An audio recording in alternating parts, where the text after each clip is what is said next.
And here we go. Big news. I have some important news for you. Interesting news. It's Blake and Aaron's Spilling the Tea with Sandy. K-Man's top news headlines of the day from CMR. Good morning, Sandy. Good morning, Blake and Aaron. How are you guys doing? We are doing well. How are you? What's up this morning? Fantastic. Everybody's good here in CMR land. Great. Good. All right. So the investigation continues into what may have happened to 3 tourists in the Bahamas at a Sandals resort. And it looks like all indications are pointing to something being faulty with the AC units. Mm-hmm. Yeah, kind of crazy, but That's sad. yeah, I Like, mean, just unbelievable. So like the Freon or yeah, it might have been leaking Carbon something. monoxide? carbon monoxide comes out of them? Yeah. I don't If know they're that. gas powered, maybe. Okay. So they haven't finalized anything yet, but all indications are that that's the most likely cause of their demise, unfortunately. Wow. Yeah. And you think that they would have had like the carbon monoxide what are those Detector. detectors in like all the rooms? I kind of feel like post COVID that there's a lot of checks and balances and systems that need to be checked out. You know what I mean? Because some of these hotels and AC units have been sitting there for a while, and who knows? So sad. I mean, I'll tell you what, when our carbon monoxide like a detector, the batteries are running out or anything, you've got to change that thing immediately or else it will wake up the entire house. Yeah. It's so loud. Mhm. Yeah. For sure. So, did you guys hear about this passenger in Florida who landed a plane after a medical emergency? Yeah, we just talked about Yeah, it. we just talked about it. Funny. Totally amazing. Wild. But there's another story not related to that, but same sort of situation where a woman ran into a bit of a medical emergency while she was driving in Florida. Everything's going on in Florida right now, and she was at a stoplight and her car started to slide into the intersection. And it's amazing footage. You guys got to check this out. We posted it on our Facebook page, but so many people jumped out of their vehicles. One woman noticed what was going on, that the woman had slumped over her steering wheel, jumped out of the vehicle, and they all went to try to stop the vehicle manually from rolling. One guy took a dumbbell out of his car and broke her back window to get her out safely, basically saving this woman's life after a medical emergency occurred as she was driving. So, wow. Why would the guy have a dumbbell in his car? He lifting weights while driving? Yeah. You don't do that? That's one way to get your workout in. Hey, But I do. I guess that's being very efficient on the drive into work. yeah. I mean, maybe he's a personal trainer. Yeah. No, maybe he's a personal Is trainer. it? He goes to people's homes or something. He takes some equipment with. I don't know. The Department of Agriculture is hosting a 4-week training session aimed at introducing and equipping homeowners with the necessary skills to develop a home garden. So if you're interested in home gardening, which I would recommend it, please do contact the Department of Agriculture. It actually started this past Saturday, but you can still contact Stacy Watler at the pavilion there in Lower Valley, completely free. And so far they have over 30 persons registered. How about hydroponics? Can they help out with that? Maybe. I mean, they didn't say exactly what's on the agenda, but they're saying that they're making strides to just encourage people to do as much home gardening as possible. Got a little The indoor ministers actually home garden with some lights in my bathtub. yeah. Might be in a closet. Blake, you might scare the plants now. Come on. Yeah. Some black lights. So the minister is actually in Jamaica at the moment, trying to get some additional info on, agriculture and sustainability in the region, which is kind of interesting because a lot of people, know that Jamaica does some agriculture. And so these bilateral meetings between the two countries is said to be really important in the agricultural sector. Although I don't know that Jamaica even produces enough food locally to feed their own people, should they not be able to import food. So food sustainability and food shortages is something that's very, very topical these days in light of the COVID pandemic, because there are legit food shortages around the world. Don't know if you heard this one, but there's an actual baby formula shortage happening right now. Mm-hmm. Yeah. Pretty crazy. Because, some women have to rely on formula. They don't necessarily produce any milk or anything else. So those are some of your news headlines for today. I And don't. also in Mhm. Miami, you guys remember the South, let me get the correct name of it. South Shore, No, it was the South Surfside collapse. Surfside. Sorry, that's right. Yeah. Surfside. The class action So suit. the survivors and families 1 of billion. the Yeah. victims. Yep. Wouldn't It be killed $1 billion. 98 people and obviously injured others. $997 million settlement rounded up to $1 billion. Considered quite a significant amount, but of course, money never brings back a loved one. So, Yeah. you know, it's a You knew it tough was gonna be a big one. situation. And lots of lessons, I think, and lots of issues have arisen as a result of that, just about aging buildings and inspections and what needs to be done. And so, yep, lots of Mm. concern there. I know you're headed over to Bobo 89.1 FM in just a couple of minutes. I don't know if you've been sort of following the news that we have that's normally on the radio station when you're not on. It's from Al Jazeera News. And there's a big story yesterday, and they're talking about it all over Al Jazeera right now because one of their reporters, journalists, was in Israel covering the Gaza conflict. Yeah, the Gaza conflict. And they're saying that Israeli soldiers shot her in the head. Ridiculous. Yeah.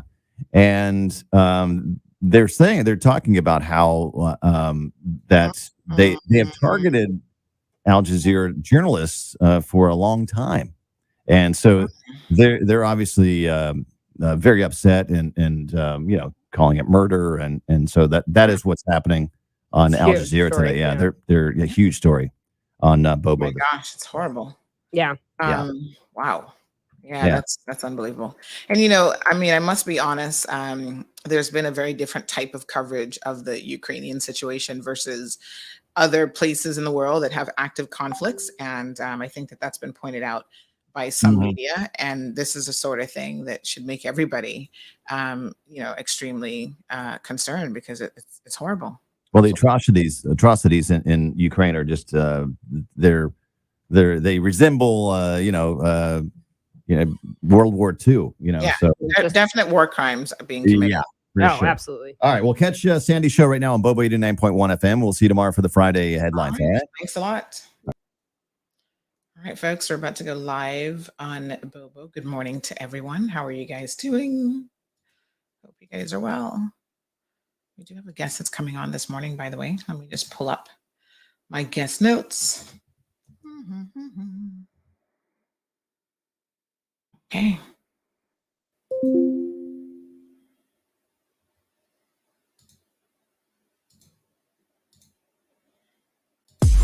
Peppermint, sorrel, ginger, beaver grass, or English. Get it ready. Your morning tea just got hotter. Ooh, honey child. On the cold, hard truth. Bobo 89.1 and Cayman's #1 talk show are bringing you morning talk like no one else. Monday Rewind, Impact Wednesdays, Caribbean Connections, and much more. Don't miss a beat with what's happening in the local community. Just keep sipping your tea. What a mess. Here's your host, live and direct from the Cayman Islands, Sandy Hill.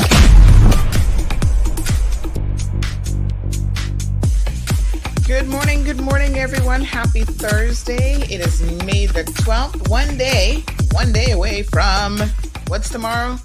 Friday the 13th. Ooh. Anybody superstitious in the house? Not me. I often forget that it's Friday the 13th whenever they roll around. Not a superstitious person, really, but it is kind of interesting that some people are. So, good morning. How about some useless, not entirely useless, but a bit of useless factoids and information? Do you ever read certain things and you think, well, how did that improve the quality of my life? But you still love to read it? Well, I have one of these calendars that every day it tells you something. It's like an OMG fact. And every single day it tells you something super interesting. It probably isn't going to impact your life too much. But hey, let's see what it says today. Hold on one second here. I actually love these. All right. So today is May the 12th. I need to actually go back in time because I haven't done the rest of the year. So May the 12th. It says, in Oklahoma, it is illegal to wear boots to bed. They must be removed before falling asleep. On the flip side, wearing shoes is perfectly okay. Random and weird, but clearly that is one of those things that they just never amended the law. Who cares what you wear to bed? But yeah, apparently in Oklahoma, it's still illegal to wear boots to bed, right? Good morning, everyone. How are you guys doing? Let me just see who has joined us in the morning show. Somebody was saying the other day, boy, you are real Caymanian. I can say good morning to everybody. It's true. Olivia, good morning. Rita, buenos dias. Chantel is here. She says that's so terrible. What news might she have been referring to? I'm trying to think what we were talking about earlier. Felicia, Marshall, Irvelyn, Miss Virtuous. Good morning to everyone. Louis, good morning. It says that we're a day closer to the CMR anniversary. I know. I feel so ill prepared, but I know it's coming. It's coming. I was saying this yesterday to my crew that we got to get some stuff done. Siobhan, good morning. Good morning, Felicia. Miss Ramilia's here. Good morning. Marshall. So who says who wear boots to bed? Exactly.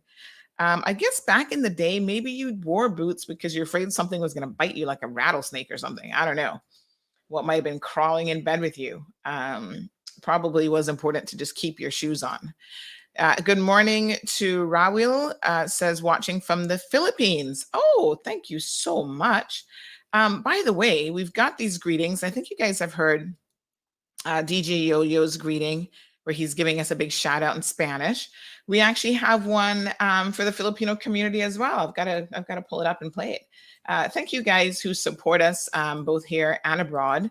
Appreciate all of the love and just general support that you guys send our way. It's amazing. Yeah, absolutely.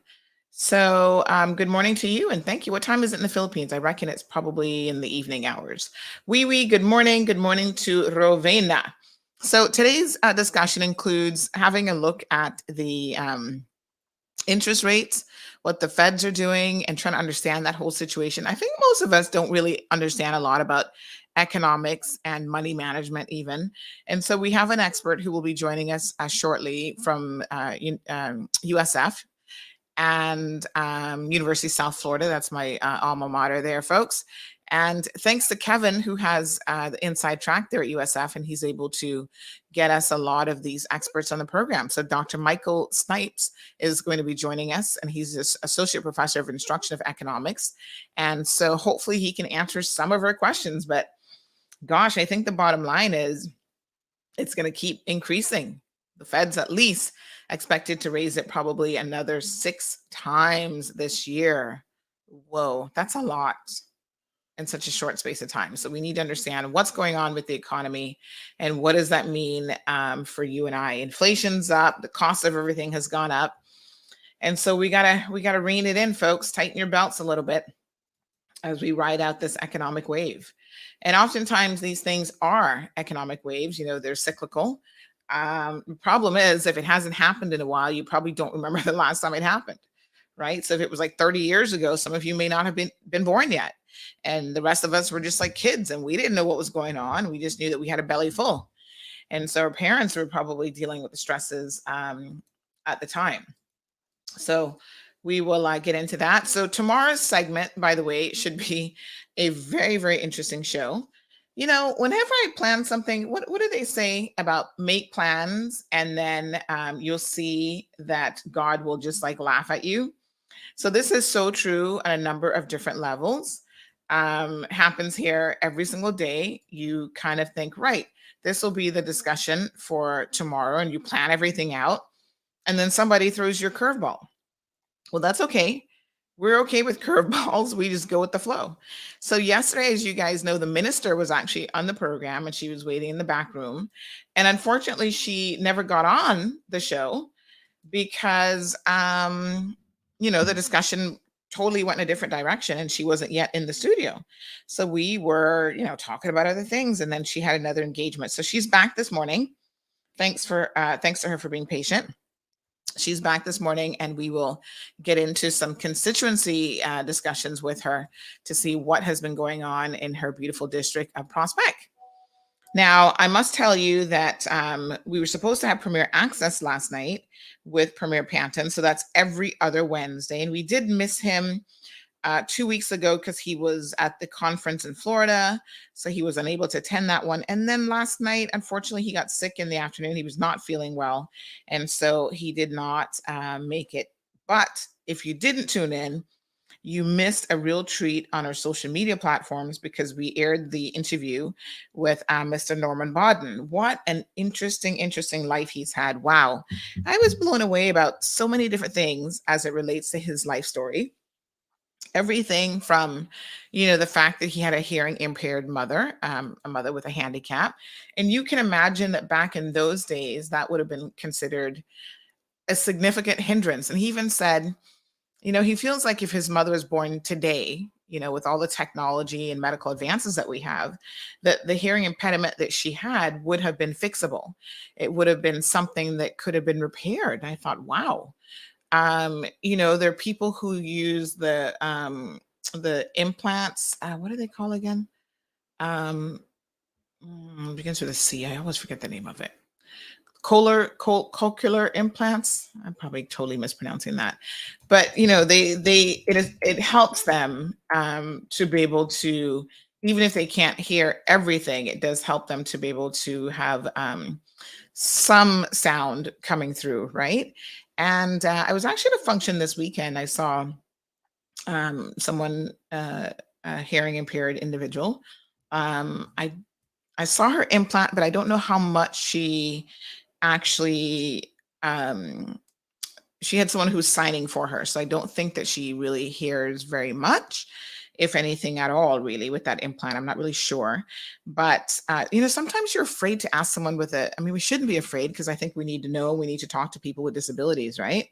But you're like afraid, like, okay, I don't want to insult anyone, I don't want to ask a question that sounds stupid.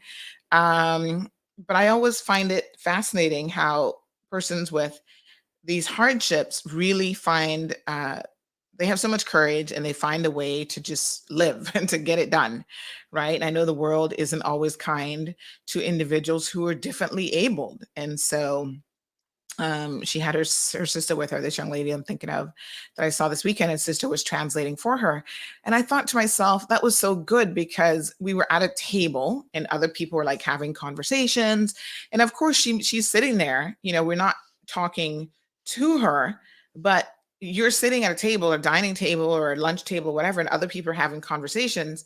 Whether you're actively engaging in the conversations or not, you're still hearing the conversation. So by extension, you're kind of part of the conversation. And of course, you can jump in if you want to.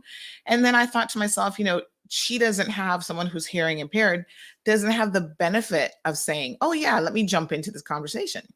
So there were key moments of the conversation, I think, when her sister thought, oh, something was interesting, that she would translate for her, like what I said or what somebody else at the same table said and what the discussion was all about. And you could kind of see her like chuckle a little bit about what was said or whatever. So yeah, I think we take for granted the fact that we can hear everything, that we can see everything, and we're not really always appreciative or cognizant of how other people are trying to navigate this world. And it's not easy when you have different types of disabilities, right?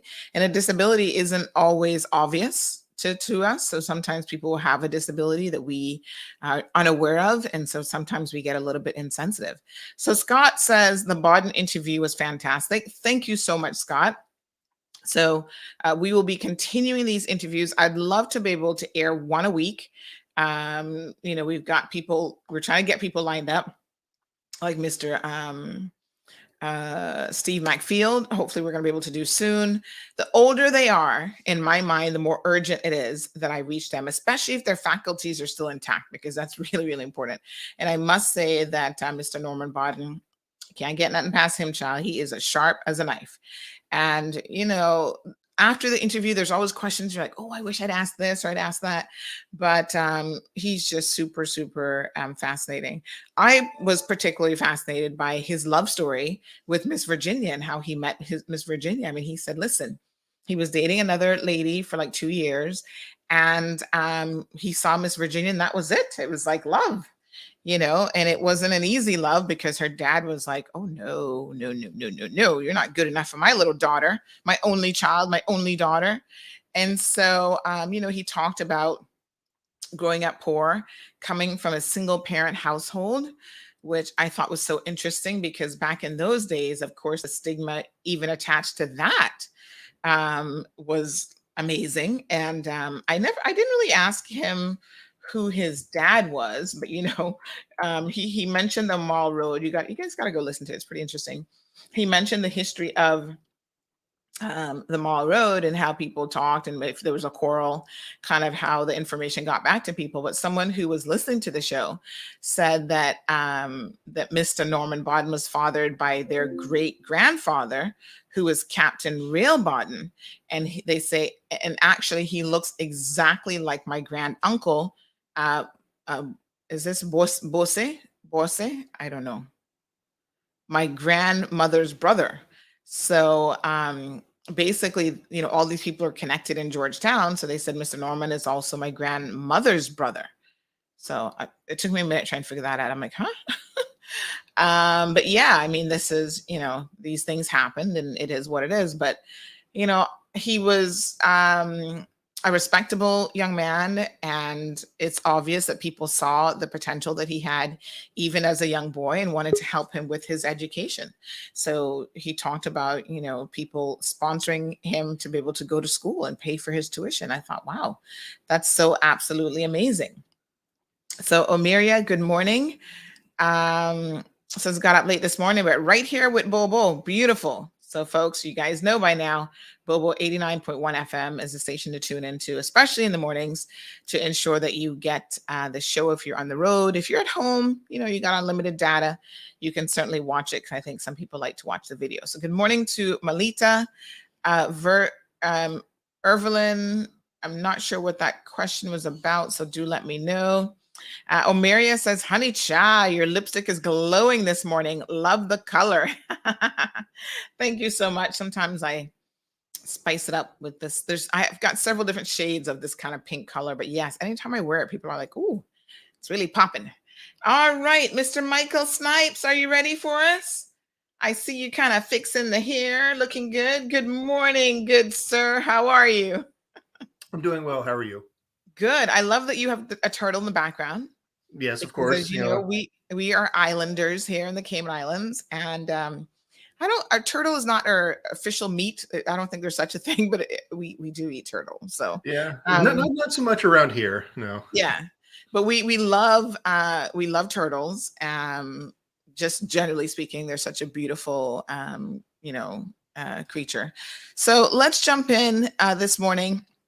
Folks, this is Michael Snipes. He's joining us. He's an associate professor of instruction of economics at USF, the Sarasota Manatee campus. Joint appointment for is that the MoMA College of Business? Yes. Awesome. PhD 2008 from the University of Colorado Boulder, and he has his BA from the University of Texas Austin. And prior to his arrival at USF, he taught at the Eastern New Mexico University for several years. So research interests in tourism, which is super interesting for us, and its effects on the economy. And he's conducted research on family dynamics and the links between macroeconomic fluctuations and suicide. Wow.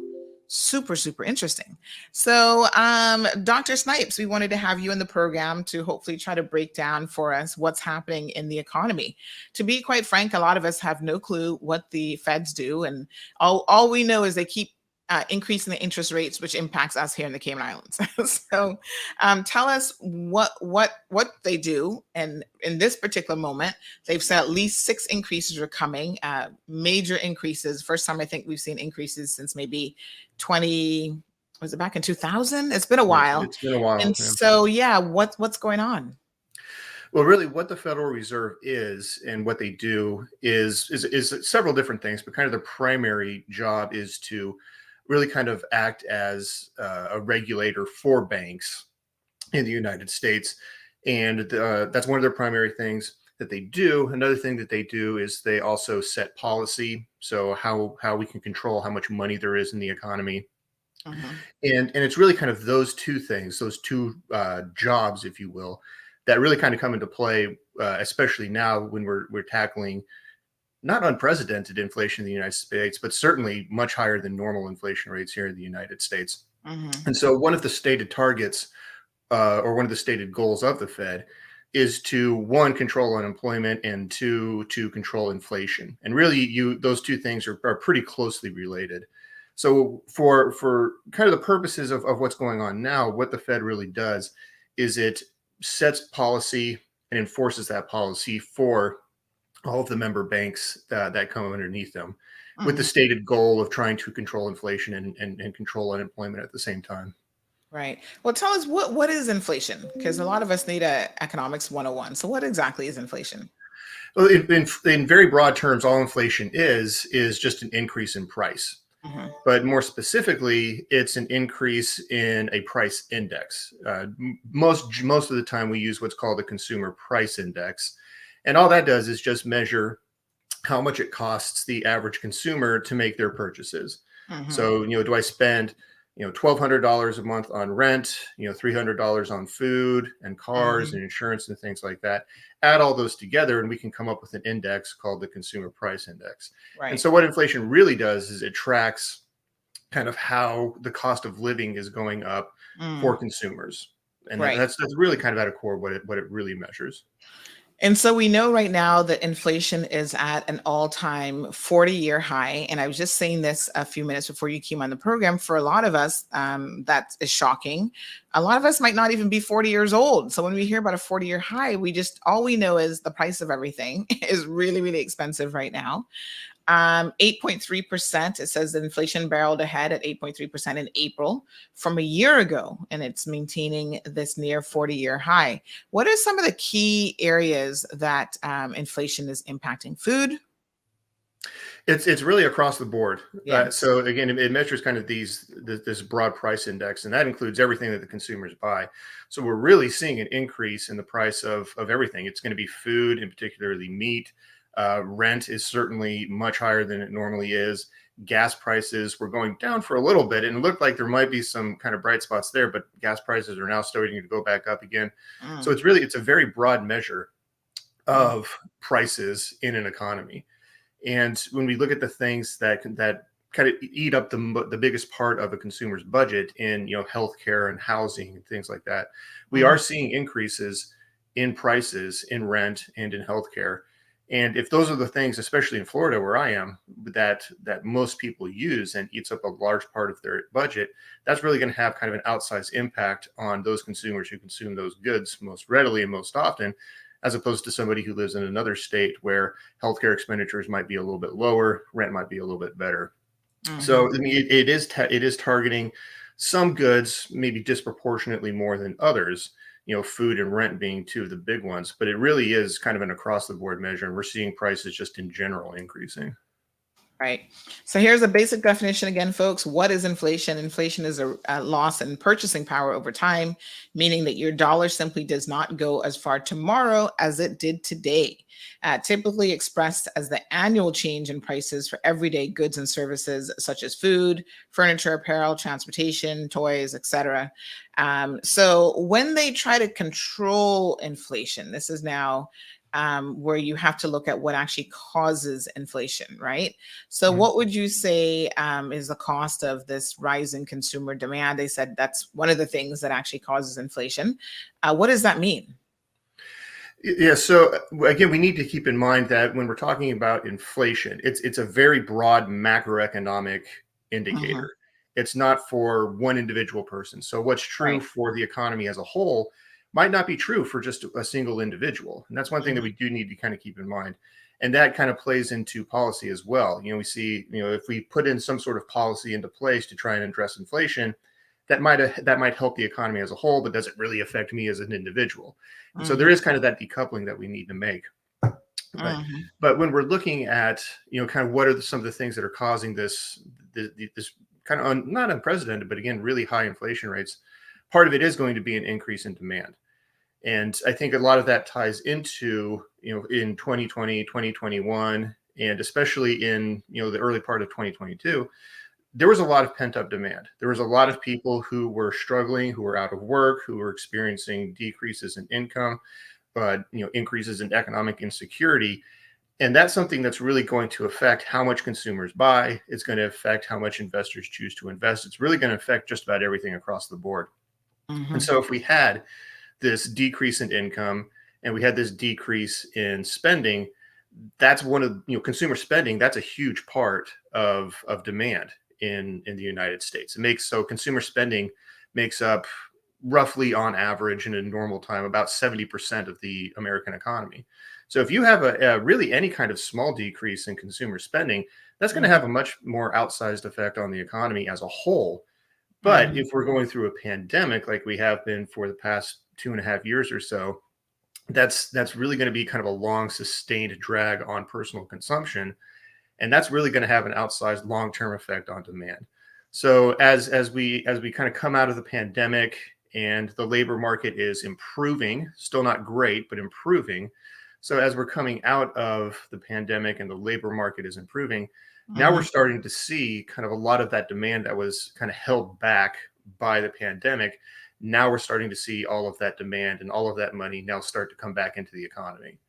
And it's really that increase in spending that's going to be certainly playing a contributing role and a fairly large contributing role to increases in price. It's not going to be the only thing, but yeah, that is going to be part of it. Is going to be a large increase in demand for just consumer goods. Right. So for the average person, when you hear, oh, people are spending and there's an increased demand, that sounds like a good thing, but it's all Yeah, about moderation. I think that's a good way to put it. It's all about moderation. And again, we were kind of going from a point where we were growing at normal rates, then all of a sudden we stopped and we kind of fell off a cliff, and now we're kind of trying to quickly get back to where we were. So I mean, growth is good, but growing too quickly can be a bad thing, and that's really kind of what we're seeing in a very narrow slice of the economy. We're seeing growth.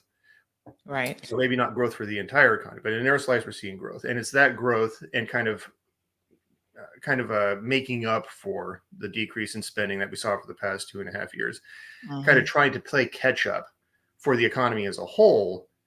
It's that fact that we're trying to play catch up that now increases in demand and increases in consumer spending are going to be outpacing the rest of the economy, and that's going to be one of the primary drivers of inflation. So fast price increases spell trouble, but moderate price gains can actually lead to higher wages and job growth. Right, and I think that's you put it very well. It's all about moderation. Some increases in price are a good thing. They can lead to higher profits for your local business, and those in turn can turn into higher wages. Although the real wage, which is something we need to talk about here also, the real wage in the United States hasn't really changed very much over the past several decades. So yeah, I mean, in general, prices going up, but prices going up at a reasonable rate is actually kind of a good thing. It's an indicator of economic health. But if they increase too quick, then well, we experience what we're experiencing now with kind of out of control inflation and purchasing power going down. But a couple of the things that we've talked about here today, you brought up the idea of purchasing power, and kind of the definition that you gave of inflation was a decrease in purchasing power. And what that is well, if we have increases in prices, then my dollar doesn't go as far as it did. So if say a pack of gum was 50 cents and I have $1, well, now I can buy 2 packs of gum. And from my perspective as a consumer, that's what I really care about, right? So having money in my pocket is a great thing, but what I really care about more than anything else is the amount of stuff I can buy with the money in my pocket. That's what I really care about. Right. So if we've got, $1 can buy 2 packs of gum, but then all of a sudden the price of a pack of gum goes up to $1. Well, now that same dollar in my pocket can now only buy me 1 pack of gum as opposed to 2. And that's really what we care about as consumers. So we're kind of getting hit from 2 different sides here, in that, yes, we are experiencing inflation. And that's one of the things that's contributing to decreases in purchasing power, just the amount of stuff that I can buy. That's dragging down consumer spending. That's dragging down demand. But at the same time, if we had an increase in wage that was enough to offset an increase in price, well, then our purchasing power would stay the same, right? Nothing would really change. Mhm. So the price of gum goes from 50 cents to $1, but now I have $2 in income as opposed to $1 in income. Well, I can still afford to buy the same amount of stuff, and my kind of my standard of living hasn't really changed. But what we're seeing here, and what's really kind of an underlying problem, even more so than just inflation, is the fact that wages really haven't changed in response to price. Wages haven't changed enough to account for the fact that prices are going up. If wages and income were going up at the same rate, then people could afford to buy the same amount of stuff, and things wouldn't be as bad as they are. But wages and income aren't keeping pace. They aren't changing, at least not fast enough. Mhm. We are seeing several businesses now offering $15 an hour or $13 an hour, and businesses that traditionally were more minimum wage businesses are now starting to offer $13, $15, $18. So it is slowly changing, but it's not changing nearly fast enough to keep up with how quickly prices are changing. Mhm. Now, you mentioned that inflation impacts different people. And so, who does it impact the most? Would it be fair to say that poor households that spend a bigger chunk of their money in things like food, housing, and gas, that they're the ones who are going to feel it the most? Absolutely, absolutely.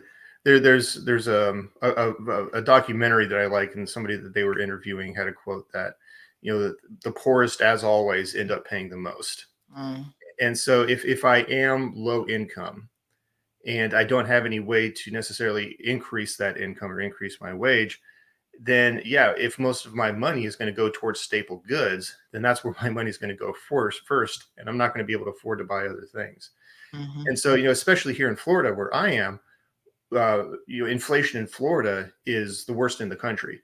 And mm, and especially, in the town near where I live in Tampa, we're experiencing the highest inflation in the entire country in the mhm, Tampa Bay region. And so, Florida and Tampa, we're getting hit even worse than the rest of the country is as a whole. And I think it does speak to, who is this inflation affecting more than anybody else. So a huge mhm, part of the reason why we're seeing kind of a disproportionate increase in inflation and a much higher impact here in Florida is we actually have people moving into the state, and we have wealthier individuals moving into the state. And so if we have this huge increase in population, and not just an increase in population, but an increase in retirees, wealthier individuals, then they're bringing in all of that, their relatively higher incomes. mhm, And so if they're bringing in all of their relatively higher incomes, that's going to lead to higher prices for housing, things like that. But all of the people who were here initially, they're going to feel the pinch of all of those wealthier individuals or relatively wealthier individuals coming in from out of state. All the people who were here before are the ones who are going to be feeling the pinch. And the ones who were here before are not necessarily wealthier individuals. They're going to be, mhm. you working class individuals, middle income individuals. And so it's really, at least here in Florida, we have this huge inflow of cash coming in, this huge inflow of money coming in. That's causing kind of a disproportionate increase in prices here in Florida. Mm. So the feds seem to have this magic formula where they say 2% annual inflation on average is where they want to maintain. And then when they see anything happening, I guess, above and beyond that, they try to make corrections. So one of the ways, I suppose, in which they're trying to make a correction is by actually increasing the interest rate. Explain to us how that matters and how that works. Yeah, so it's a little bit counterintuitive Hmm. because if we have an increase in interest rates, we almost always hear, well, isn't that a bad thing? Isn't that a Yeah. symbol that the economy is kind of in a rough spot? And well, yeah, I mean the economy is in a rough spot, but the whole idea behind increasing the interest rate is, let's say that I give you $100. What are you Hmm. going to do with that $100? Well, you're probably going to spend a lot of it, but you're probably also going to save some of it. And the Hmm. whole idea behind increasing interest rates is really twofold. If I increase interest rates, then now saving money becomes a lot more attractive than spending money. So by increasing the interest rates, I'm encouraging people to save their money as opposed to spending their money. So it's a way to kind of cool demand. And again, this isn't necessarily something that's going to be true for lower income individuals. This is something Mhm. that is designed to have kind of a economy wide effect and really kind of more affect higher income, higher spending individuals. Mhm. So if I can encourage people to save more, then they're going to spend less. That's going to kind of cool down the economy. That's going to cool down consumer spending. So that's one idea, is to encourage savings. And the other piece of it is that, well, if I have an increase in interest rates, well, then that's going to make, savings more attractive. Yes, but it's also going to make kind of the rate of return on those savings more attractive. So it's going to affect investment as well. So one of the things that I saw recently is that mortgage rates here in the United States, they've hit, I want to say it was like an all-time high for mortgage rates here in the United States. Mhm. And again, that's, we want to have the American dream. We want to have people in their houses. We want to have all these things that, aren't that great. But if we have a higher interest rate, then that's also going to kind of discourage another type of spending, right? Investment spending. So it's another way, and investment spending is part of gross domestic product. It's a part of aggregate demand. It's part of this thing that we're trying to cool down, because if we can kind of decrease or draw back aggregate demand, that's going to have an effect on prices.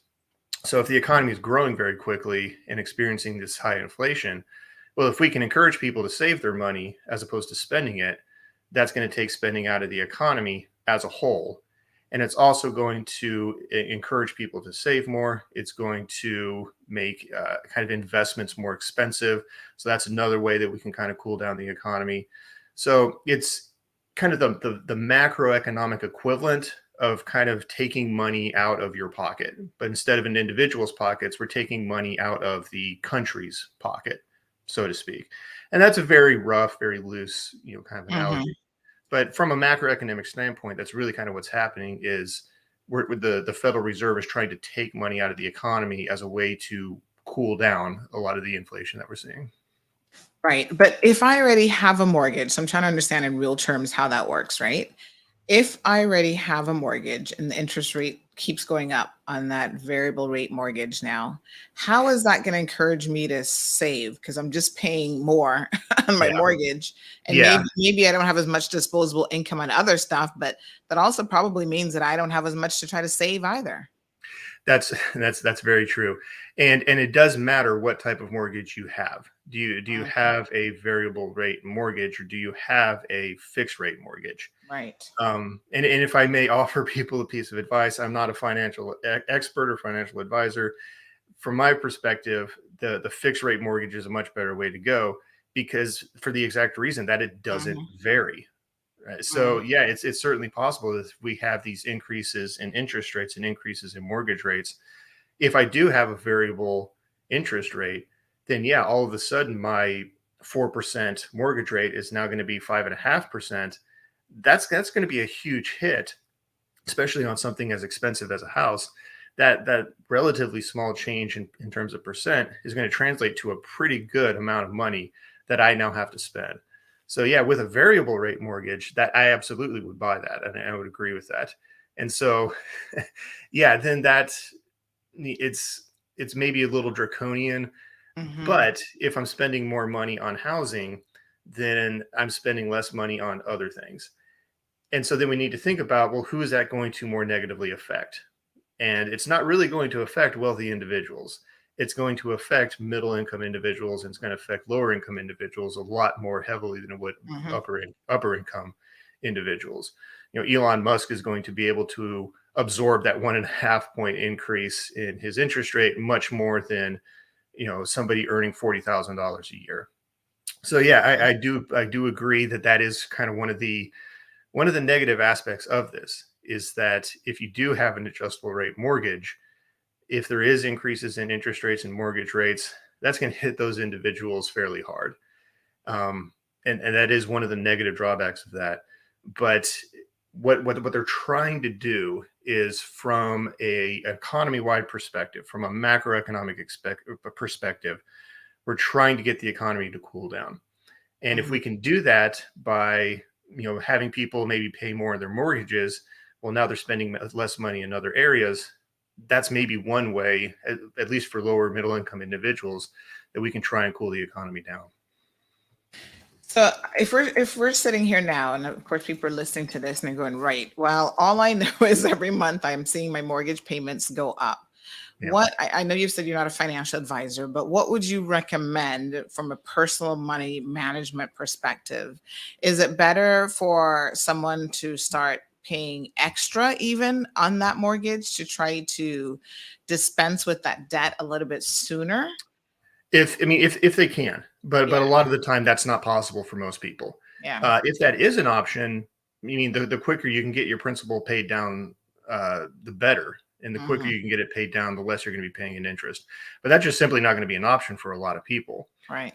And so if we're looking at, well, what are some ways that people can adjust to this? Well, like I said, wages really haven't changed very much, Mhm. and incomes really haven't changed very much in the United States over the past several decades. So if I am giving more towards housing, but I don't really have any changes in any other part of my life, that's going to come at the cost of other things. That's going to hurt my standard of living. Mhm. I now have to make choices. If I'm having to pay more in my mortgage, does that mean that I'm going to have to take one less trip to the grocery store? Maybe Mhm. I don't go to the doctor this one time when I normally would. Maybe I can't afford childcare. Maybe I have to take up a second job, third job, whatever the case may be. Mm. And so again, this is something that would have a disproportionate effect on middle and lower income individuals.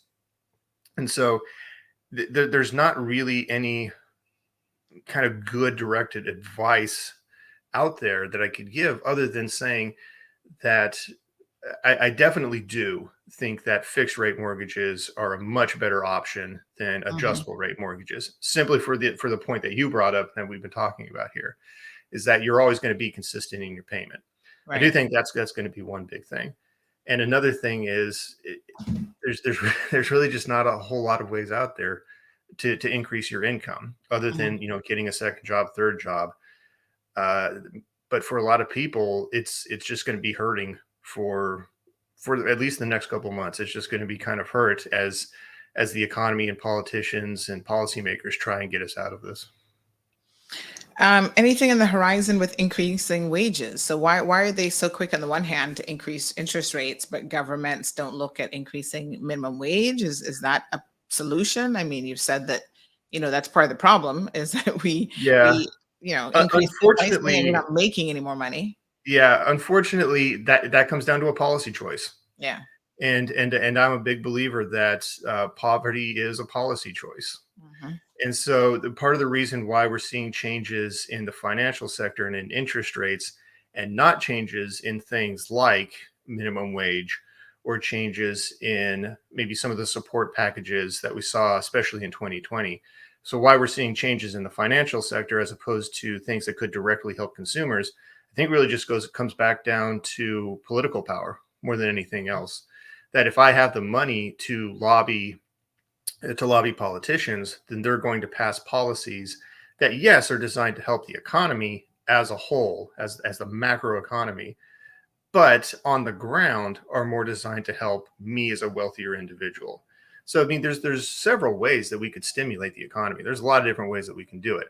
Mhm. But it seems like with the policy choices that we're making, we're really kind of focusing on investment. We're focusing on trying on the financial sector, and there's not really been a whole lot of push to have a change in policy for things that can kind of directly help lower middle income individuals. We're not seeing a huge push for minimum wage increases anymore. We're not seeing an expansion of, I guess you could say, like social services, so rent help, or some of these direct stimulation policies that we had in 2020 and 2021. We're not seeing those anymore. Mhm. But some of the tax cuts for wealthier individuals that were put into place several years ago, those are certainly still there.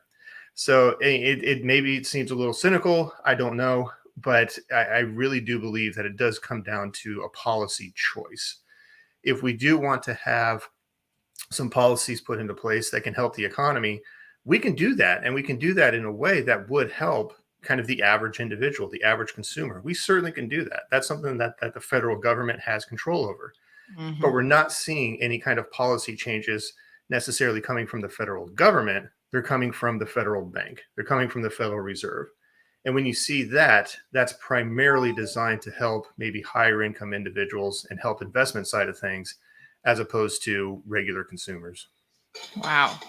It sucks to be poor or a regular consumer. All throughout history, that's a common theme. Absolutely. Amazing. All right, folks. If you have any questions for Dr. Snipes, please feel free to call in. He's just got a few more minutes that he is going to be with us. 936-2626 is the telephone number. And if you'd like to send a message on WhatsApp as well. So Dane was asking the exact same question about wage increases. I think we've gotten a sufficient answer in terms of what's happening there. Emma says we do need wage increase, but it's not the solution because that will also increase cost. We need a decrease in the cost of living. So two questions out of that, because I think a lot of people, even here in the Cayman Islands, we have a minimum wage of like $6 an hour, and everybody's like, increase it, double it. And I say, well, as long as you understand that increasing and doubling it means that you're passing on costs to businesses, small and medium-sized businesses in particular, who can't absorb that cost as well as you think, which means that you increase the wages, you're also increasing the cost of living. And so maybe you're not gaining as much as you think. What are your thoughts on this mantra of just increase the minimum wage? Yeah, and I think that caller brings up a very good point. That if we do increase wages, then yes, from a firm's side, from a firm's perspective, yeah, that is an increase in cost. And so then what's the firm going to do with that increase in cost? They're probably going to try and pass as much of it as they can on to consumers in the form of higher prices. So I'm very glad that this idea of purchasing power has come up in this conversation, because that's really what we would need to focus on. That prices, yes, are important, and income, yes, is important, but it's really purchasing power that we need to focus on. And so, yes, if we do have increases in wages or in income, yeah, that can lead to inflation. Absolutely. But what we need to do is we need to focus on purchasing power. So if we increase wages and that leads to inflation, well, then we've got two effects that we need to look at. We've got an increase in income. That's good. And we've got an increase in prices. That's bad. Right. So then the question then becomes, well, which one of those two effects is bigger? So if the increase in income is bigger than the increase in price, then we're going to be better off. But if the increase in price is bigger than the increase in income, well, then we're going to be worse off. So, yeah, I mean, I'm not denying that an increase in wages could possibly lead to an increase in price. That certainly could happen. But what the real question that we need to ask is, how big is the change in income? How big is the change in price? And it's been interesting because there's been a couple of papers that have been written fairly recently that have looked at places in the United States that were kind of early adopters of the $15 minimum wage. In San Francisco and Washington and a couple other places in the United States, they kind of unilaterally decided that we're going to have a $15 minimum wage. And so then economists were just like, this is wonderful. This is a natural experiment. Things like this don't ever come up in economics very often. So what they did is they waited a couple months after the minimum wage was put into place, and they took a step back and they said, okay, we've got these two things, an increase in income and an increase in prices. Which one was bigger in real life, in real time, in a specific setting? What happened? And what they found is that really across the board, for every single instance that they looked at, the increase in income was higher than the increase in prices. So these increases in minimum wages, they could potentially have negative effects, but we need to look at the net effect. And so, yeah, these increases in minimum wage pretty much across the board have led to an increase in the standard of living. And that's really what we're interested in here, is not necessarily the cost of living, it's the standard of living. It's our purchasing power. That's really what we care about. And if our income is going up quicker than prices, and that's pretty much what we've seen, economists have seen for every single example, at least here in the United States, if that's the case, then increasing minimum wage, potentially, that's just one particular policy, but increasing wages in general, that has a negative positive impact on the economy. So that's a great point. But again, we need to reframe it as not just a change in the cost of living. There's a change in the cost of living and a change in income. You need to look at both. Interesting. Wow. Jackie says, wow, powerful statement. Poverty is a policy choice. Yeah, I Damien, definitely I agree with yeah, that. Yeah. yeah. Damien says, does the US $20 trillion debt have anything to do with inflation and paying back the Federal Reserve, creating money out of thin air and giving it away? How much is the US dollar actually worth? Yeah, so the debt. Yeah, $20 trillion debt. Um, Really, part of the reason why we have such a huge debt here in the United States is the federal government can essentially kind of set um, its own borrowing rates. So, what was it with credit cards? You have a like a spending limit. There's a Hmm. term I can't quite think of. Right. But the federal government can essentially determine and tell itself, well, what's the maximum amount that I can afford to borrow? And so, I mean, imagine how that would happen if we had a consumer who could set how much they could borrow on their credit card. Right. Hmm. So essentially, since the government can kind of control itself and allow itself to borrow as much as it want to, if we reach a point where we reach a debt ceiling, one of the things that they can do is they can just pass a bill saying, "Oh, well, I mean, our previous debt ceiling was 20 billion. We're going to make it 25 billion." And there we go. So now we're allowed to borrow 5 billion more. And so that's a lot of the time that's kind of where a lot of that that debt growth comes from. Hmm. It's just increasing spending limits and increasing borrowing limits. Um, excuse me. So that's part of it. And so is the debt really kind of tied into inflation? At this point, I mean, nothing is independent in the macro economy. Nothing's independent, Hmm. but they really are kind of separate things. You know, the federal government and the Federal Reserve has, in some sense, kind of quarantined off this national debt and have Hmm. kind of used it as their own kind of private piggy bank in some sense. And so that doesn't really affect kind of the on the ground day to day price changes that we're seeing, especially these days. You know, the price changes that we're seeing these days are due more to, policy changes and policy action or inaction trying to stimulate the economy. Mm. So it's more changes in interest rates, it's more changes in wages. That's going to have a much bigger impact than the debt or deficit spending. That's really kind of a separate creature, and that's kind of a creature kind of lurking in the murk that we might have to deal with at some point. But right now, in a sense, we kind of have bigger fish to fry. Hmm. Well, Al says it's a capitalist way to keep sucking from the bottom.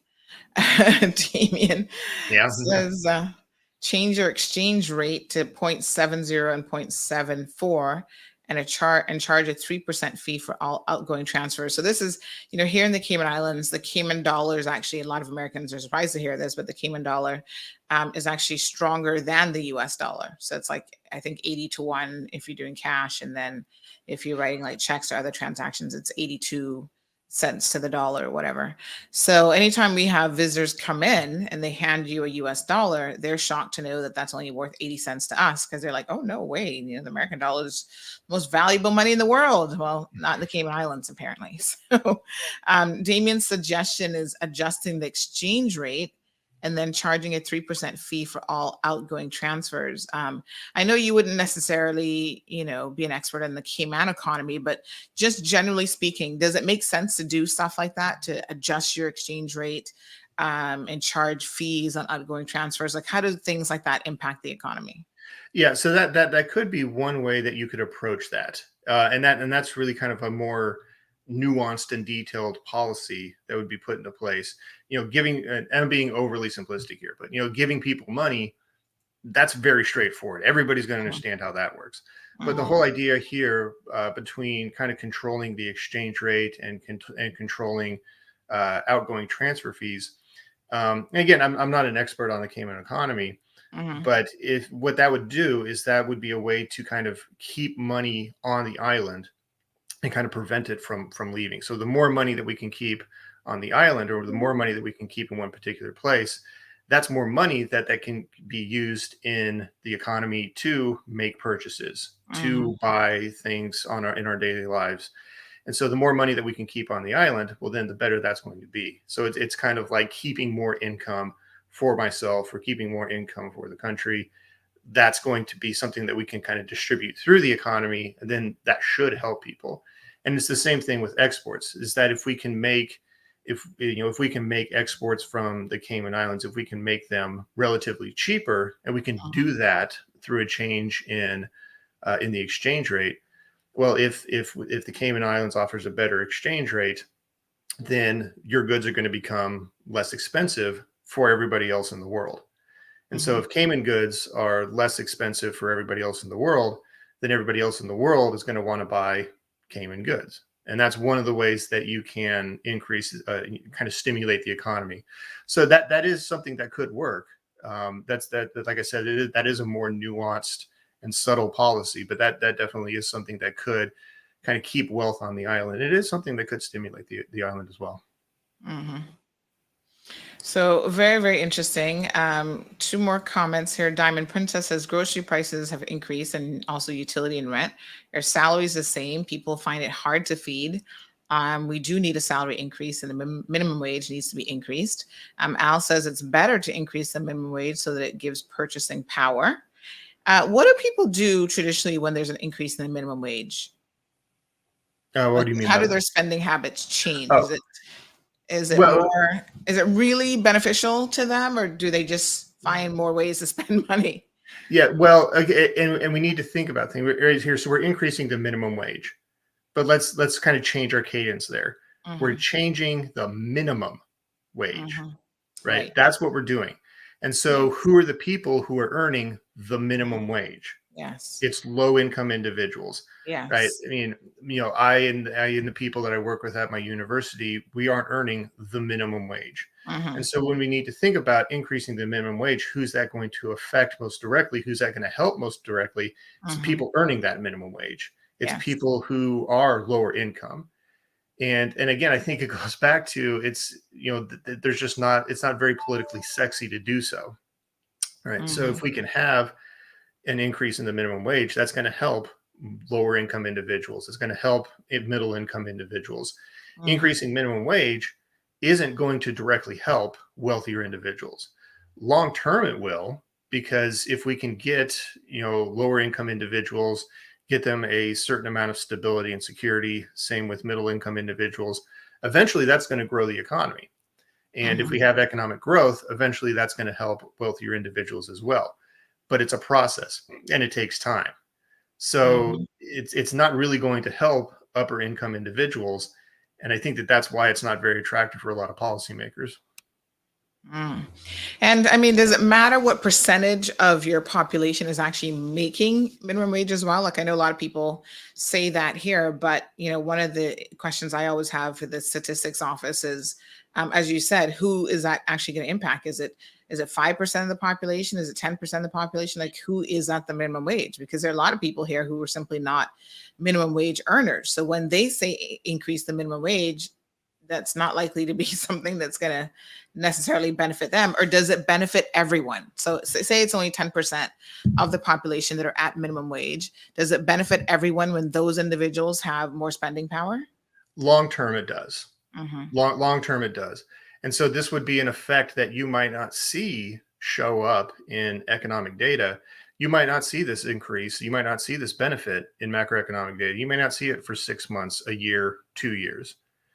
And so everybody tends to be maybe impatient, if you will, or angsty. We like stuff now. We don't like to wait. And that's just a human condition, right? We like stuff now. And so if you're telling me that you're going to make a change in policy now, but I'm not going to get any rewards from it until 2 years from now, that's not going to be very attractive really for anybody. We as humans, we like stuff now and we tend to be impatient.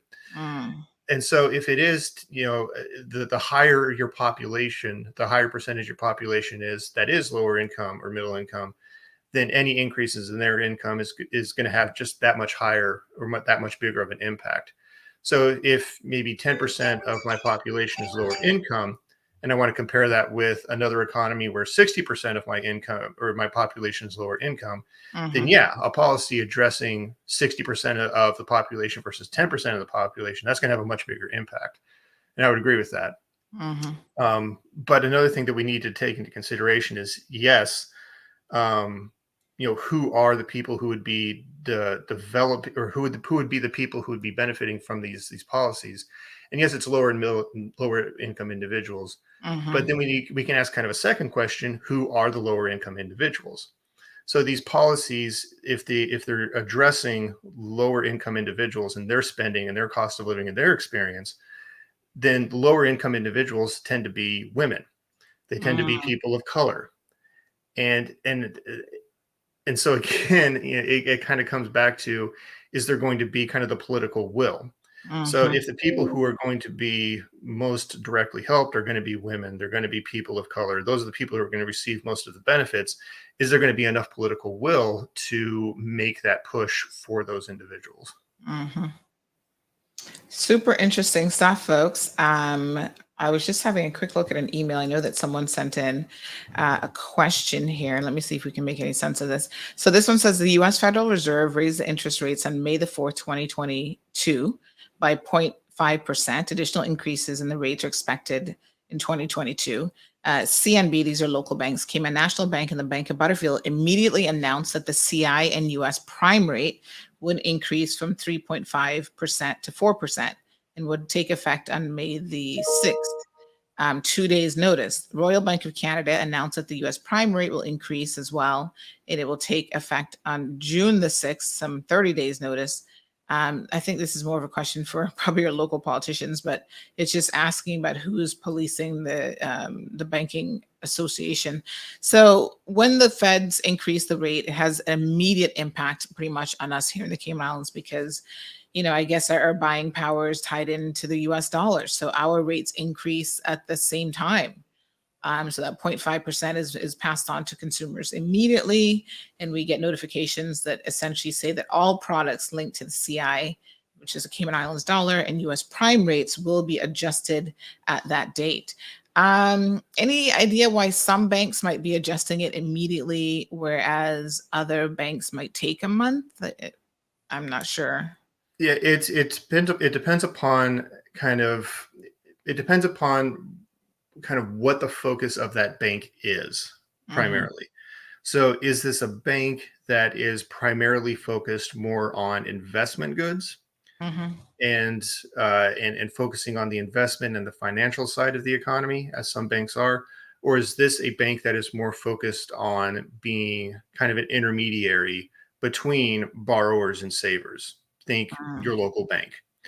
And so it really does kind of depend upon, well, what type of bank are we dealing with? And there are lots of different types of banks. I think people have this conception that there's just really kind of one type of bank, and that's because most people are only going to be interacting with a bank that's like what we call an intermediary, just a way that a place where I can put my savings and take out a loan to buy a car. But there are other types of banks that are investment banks, and so it really does matter what type of bank we're looking at. And so if we do have these changes in the interest rates, your mom and pop, your local bank, they're not going to change very quickly because they're not going to be very quickly affected by changes in interest rates. But if I'm more likely to be on the financial side of things, an investment bank, then those are changes that can affect me very quickly. And at least here in the United States, since about 2008, the financial crash that we had in 2008, they dropped interest rates, kind of some of the key Federal Reserve interest rates were dropped to essentially zero. So we also need to kind of keep history in mind as well, that yes, if we are seeing increases in interest rates, well, we're really kind of increasing interest rates from zero, then they increased them to, I think, like 1.5, and now they're increasing them then a little bit. But we also kind of need to keep history in mind that, yeah, we are increasing interest rates, but we're increasing them from zero, because they were zero from about 2008 for a couple of years after that.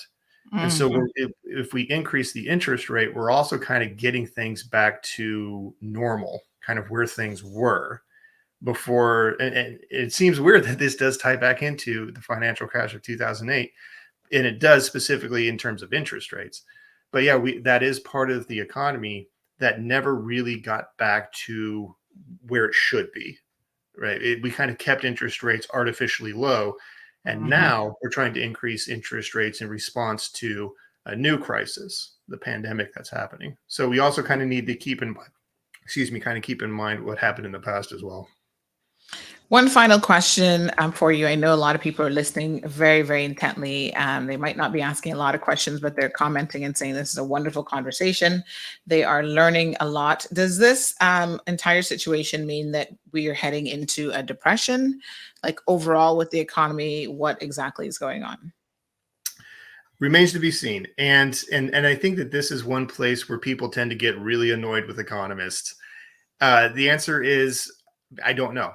And I think that any economist who's going to come on and honestly give kind of an honest talk, that's going to be the answer. We've been in a recession for the past 2 years. We've been in a recession for the past 2 years. Are we headed towards a full-blown depression? I don't think so. I'm not seeing. I mean, yes, inflation at 8%, 8.5%. That's certainly not a good thing on net. But is that enough to get us into a full-blown depression? I don't think so.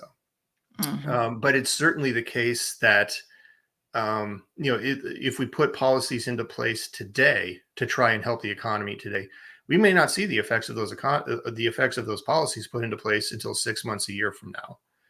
So it's not something that's going to be fixed tomorrow, unfortunately. It's probably not something that's going to get fixed 6 months from now. And then it is because there is going to be, if we do have some sort of policy put into place, there's always going to be that policy lag. So it's rough, and it's gonna be rough, unfortunately. And I hate to be the bearer of bad news, but it's going to be rough for a while longer. How long is it's really, there's a lot of kind of economic ink has been spilled trying to answer this question, and there's still real no consensus on how long things like this take. But there is consensus that they do take time. It's not going to be an overnight quick fix. It's just not. There's no policy. Even if tomorrow we were to give everybody $1,000, and that's probably the quickest way that we could fix the economy. And I don't advocate that. This is just an example. That would be the quickest way to do it. But even then, people still have to go out and they have to spend that money. People still have to save that money. Even something like that's a direct injection into the economy. That's going to take time. So then, if we use something that's more subtle and nuanced, like changing the open markets rate or the federal funds rate, something that's at the very top of the economy, it's going to take a lot of time before us common folk start to see any real effects. So I don't really think that we're going into a depression.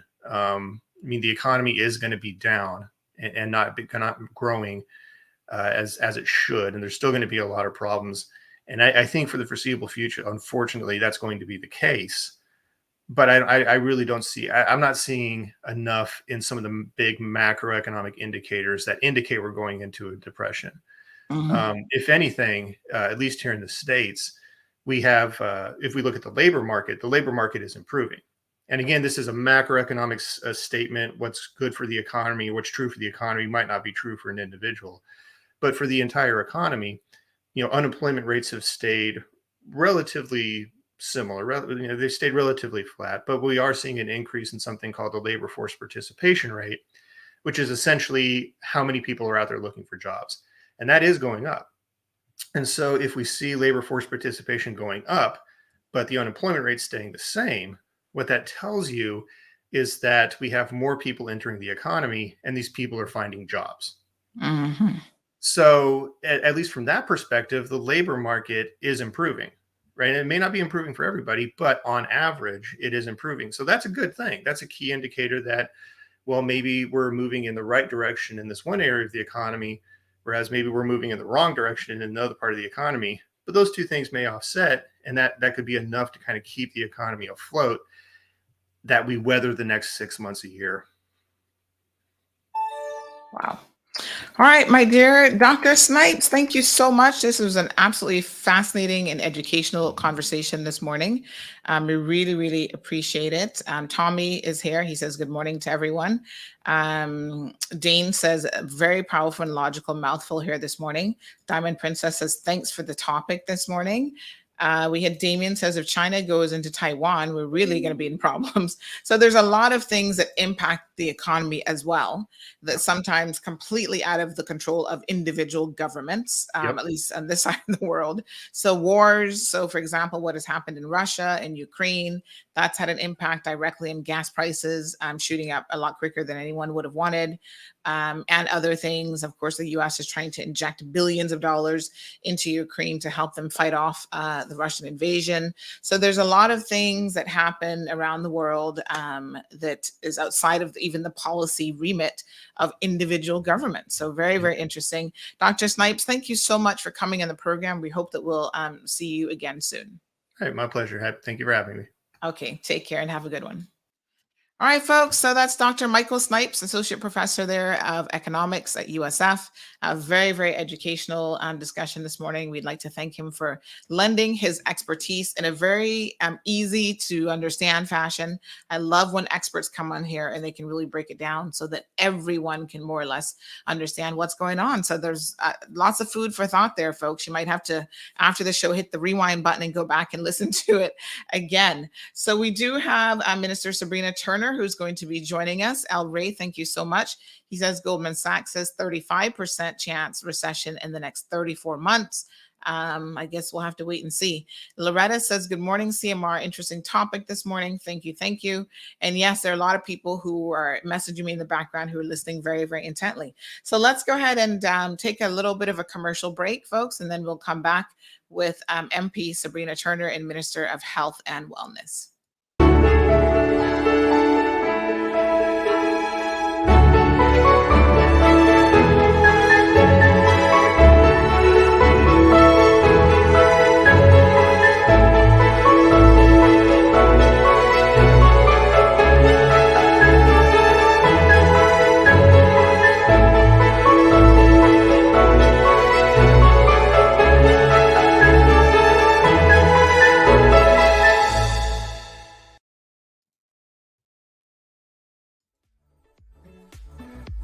The Cold Hard Truth is Cayman's #1 talk show since it debuted in March 2020. According to independent research, we are the most listened to talk show in 2021, and most people prefer us to any other options on island. We tackle tough issues some days, and other times have fun and lighthearted discussions. But most importantly, the Cold Hard Truth is here for you. Thank you for your support as we continue to be the voice of the people in 2022 and beyond.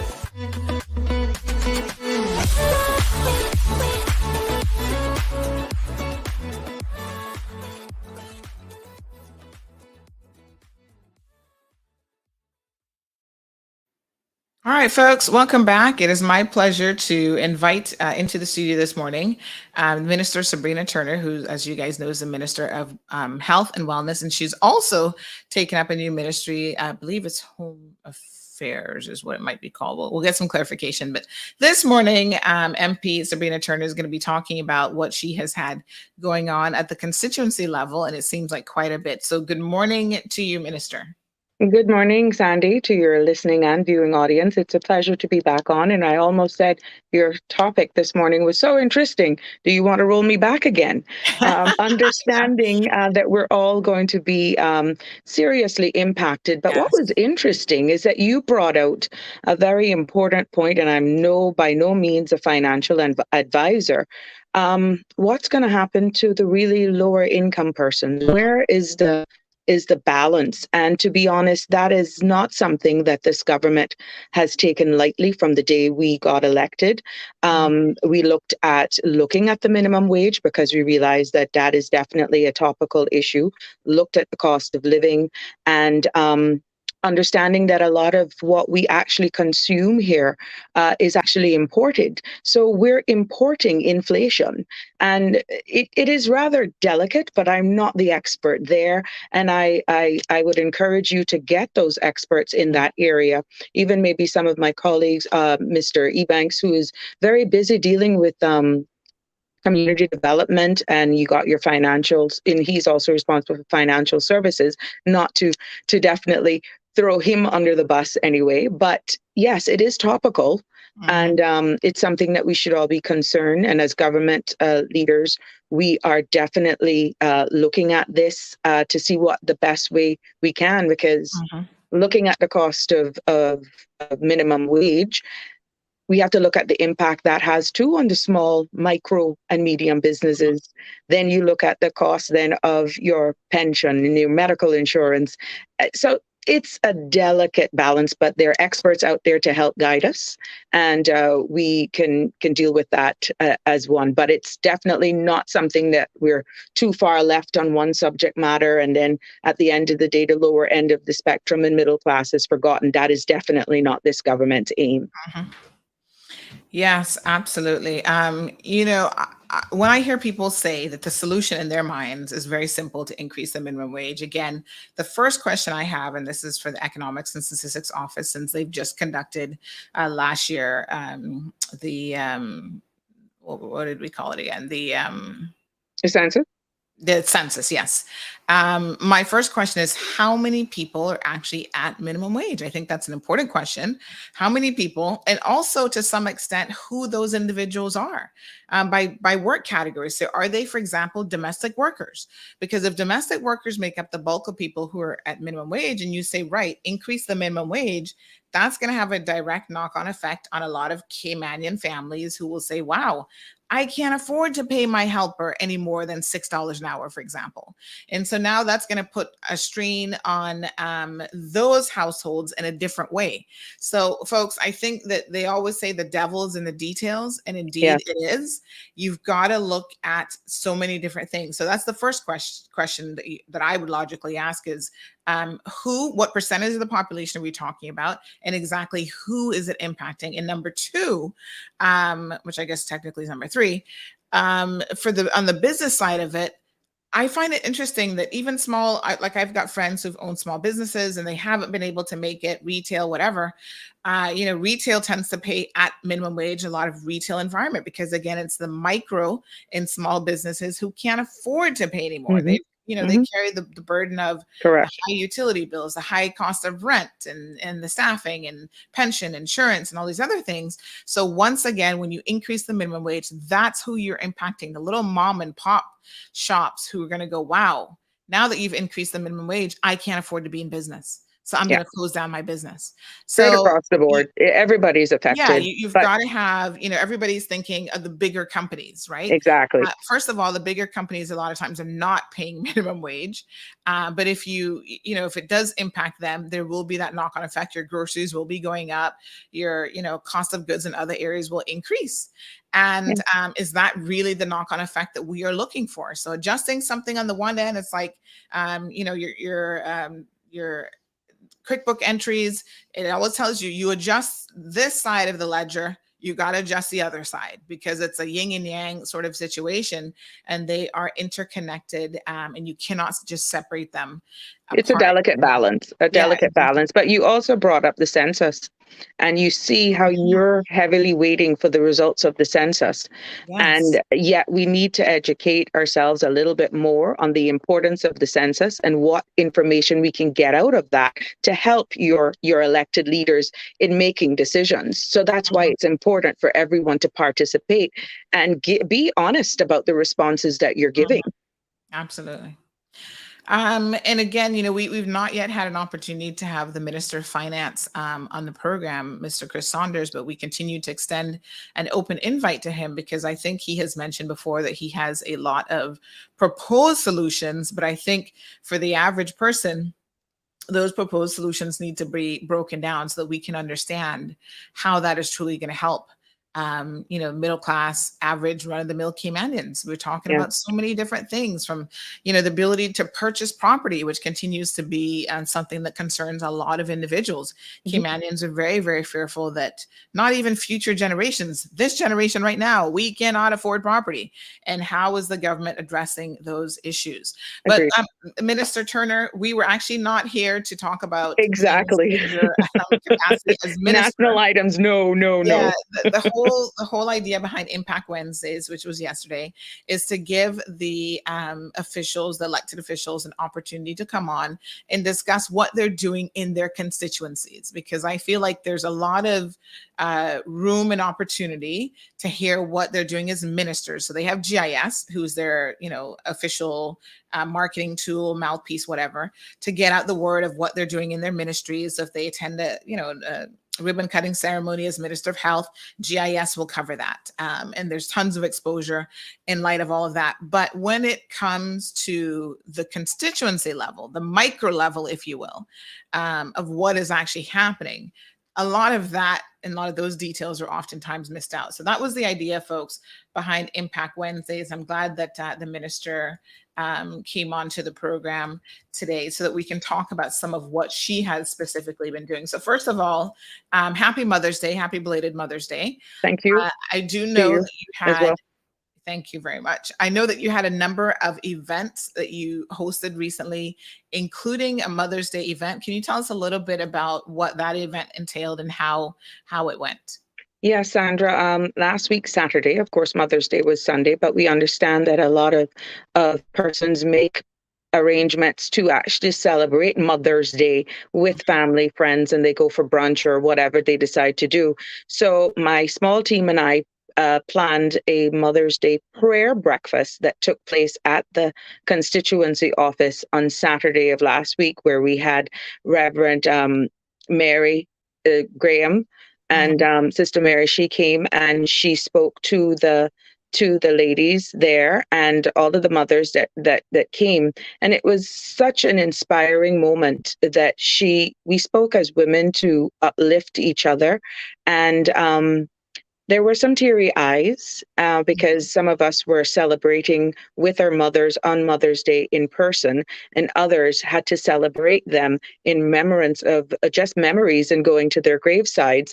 So looking at that aspect, she gave encouraging words to empower us as women to embrace who we are and to also lend support to one another. So the group, it was well attended for those who got that the event happened on Saturday and not some people showed up on the Sunday, despite me going through the community, broadcasting it by vehicle. It was well attended. We had breakfast. It was very tasty. We had porridge and codfish and cabbage, fried fritters, and we had, pastries, teas, coffees. It was really, really good. It started at 7 and really the bulk of people came after 8. We ended around 10:30 because I had another commitment, but it was well attended. We gave gifts away to all the mothers that were there. Everybody left with something, and we even had music. We had some of the mothers there. They're singing. Miss Midgie, she blessed us with 2 pieces, and we had Michelle T, who also sung, and it was really, really a nice event. And we have others, an event also planned for Father's Day, which just keep in tune to my space, and definitely we'll update you as to what plans we have for Father's Day as well. Nice. So in addition to that, you also had something for the Easter holidays. I think it was sort of a fun day of activities for the kids especially. So just bring us up to speed on what people enjoyed on that day. And by the way, we do have some pictures here. I'll share these with our viewers from Mother's Day so that they can see a little bit about who came out and enjoyed the Mother's Day celebrations. I see that even the dog was in the oh yeah, in the fun here. Yeah, so we got our mascot there. Yes, little Mellow was there having a He doesn't miss anything, you know that. I know, right?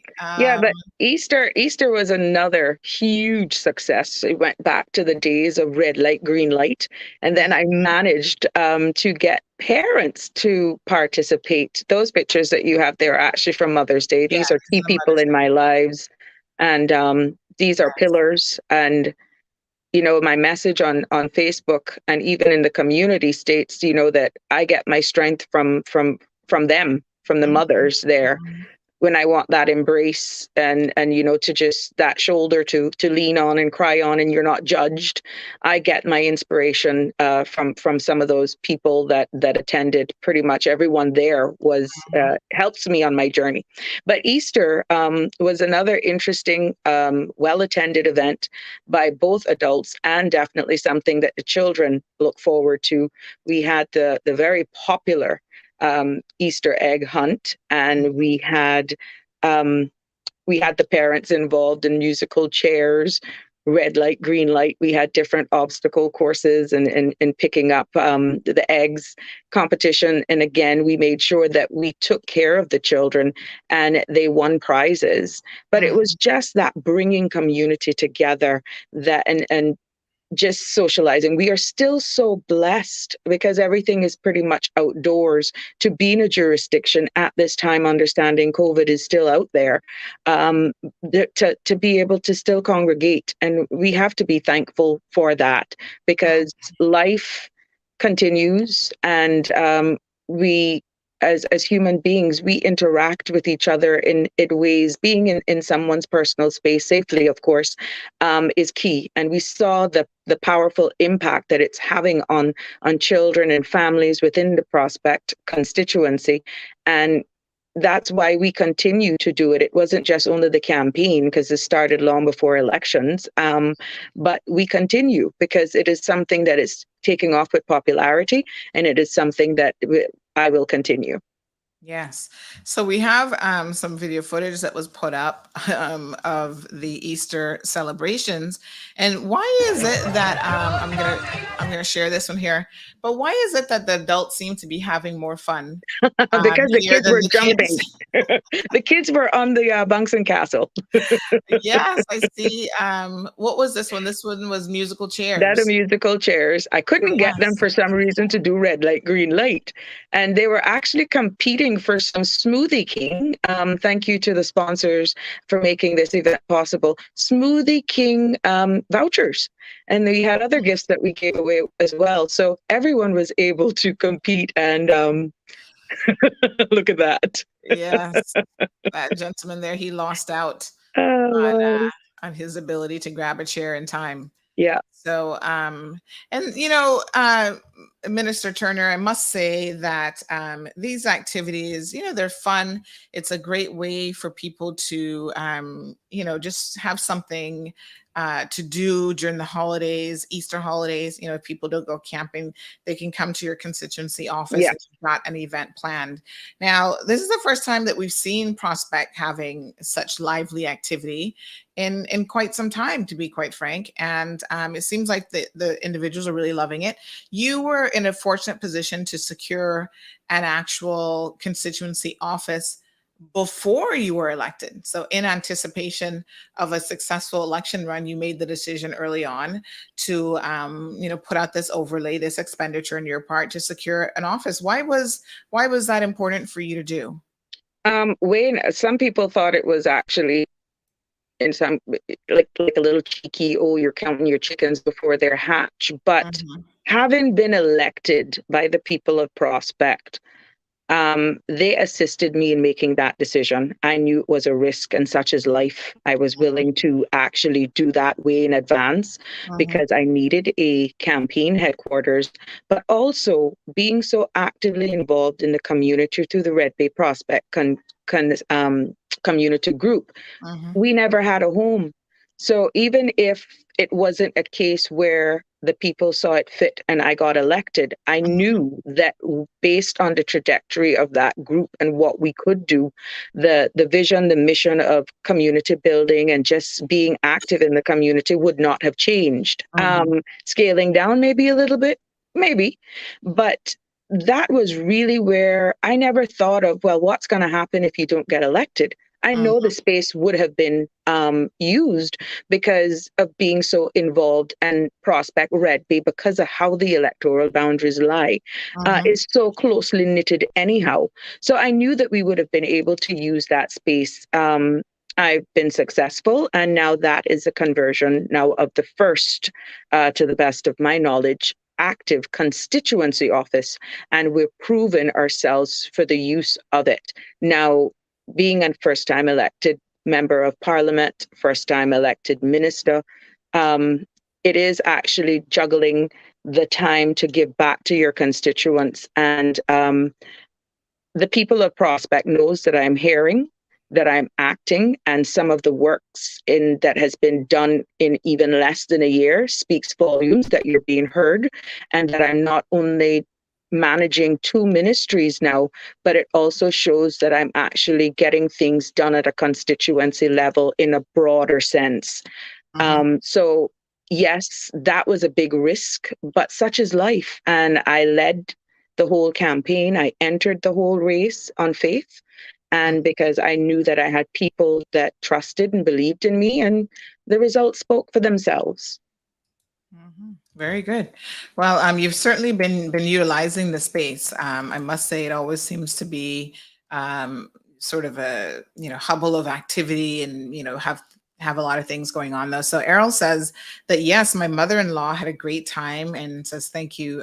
Great job, Sabrina. Miss Sue shares a comment here. She says my grandson's wife finally got a job, which was good news for her, but now all nurseries, they can afford to pay her full, so no space for their baby, sadly. So there's a helper who wanted $1,600 a month. OMG, the mother's salary is that amount. What are these young families supposed to do? And so many people are really worried about how these mortgage rates will be going up with everything else. So this is Ms. Sue sharing a concern.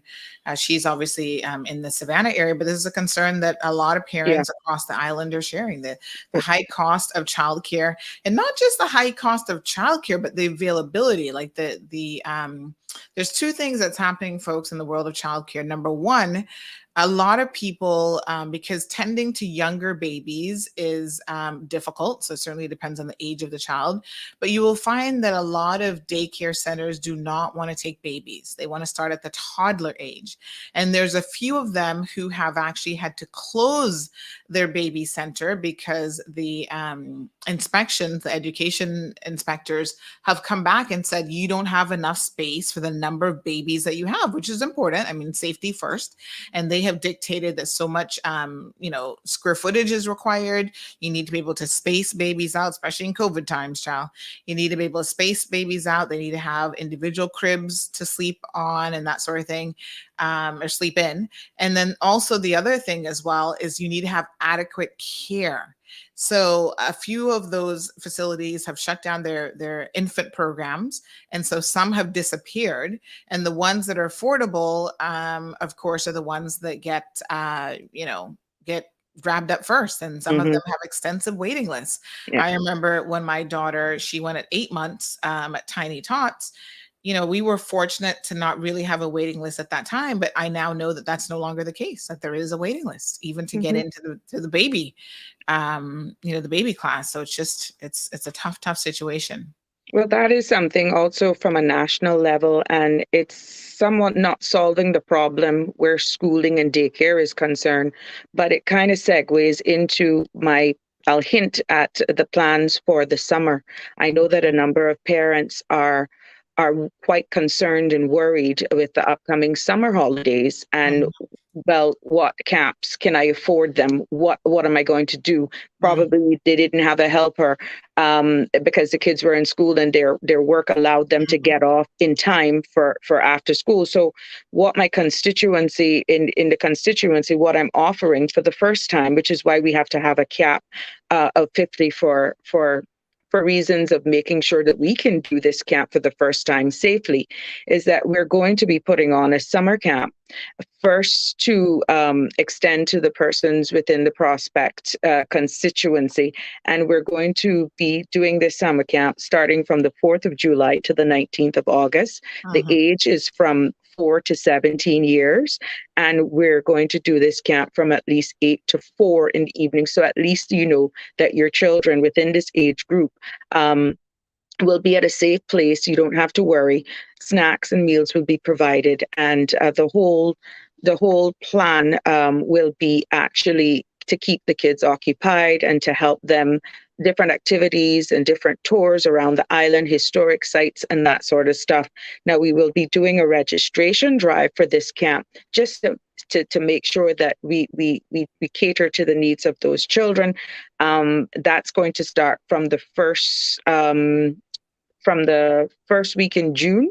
And we're going to go down until the 25th. We'll have 2 Saturdays in there. But again, we're still solidifying our dates. But we're going to do a registration drive starting in June. And we're going to have 2 Saturdays where persons can come and register and also sign up for consent form. Because the two go hand in hand. Instead of having parents come for each trip, we want to try and create one document to give us permission, get the information on the children with allergies, things that we have to be careful of. And this camp, we are all about inclusion. There may be some kids that may have special needs. You should not feel any way that they can't participate. Of course, we're dealing with the age group that I say 4 to 17. We're also cognizant of what's happening with COVID, and we will make sure that the necessary measures are in place during this time.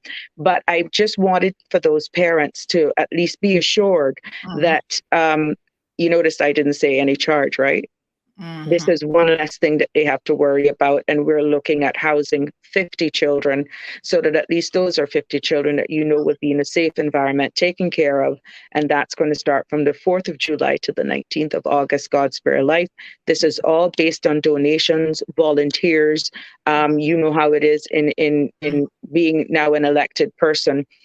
We depend heavily on the kind sponsorship, and I've had some sponsors that have been with me from day one.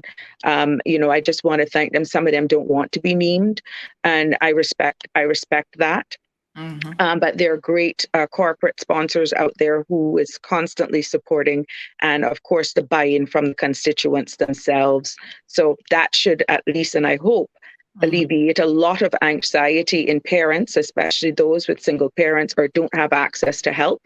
We will be able to alleviate that, and hopefully maybe you can pop in one day and see some of the activities that we have planned for this event. Absolutely. Sounds wonderful.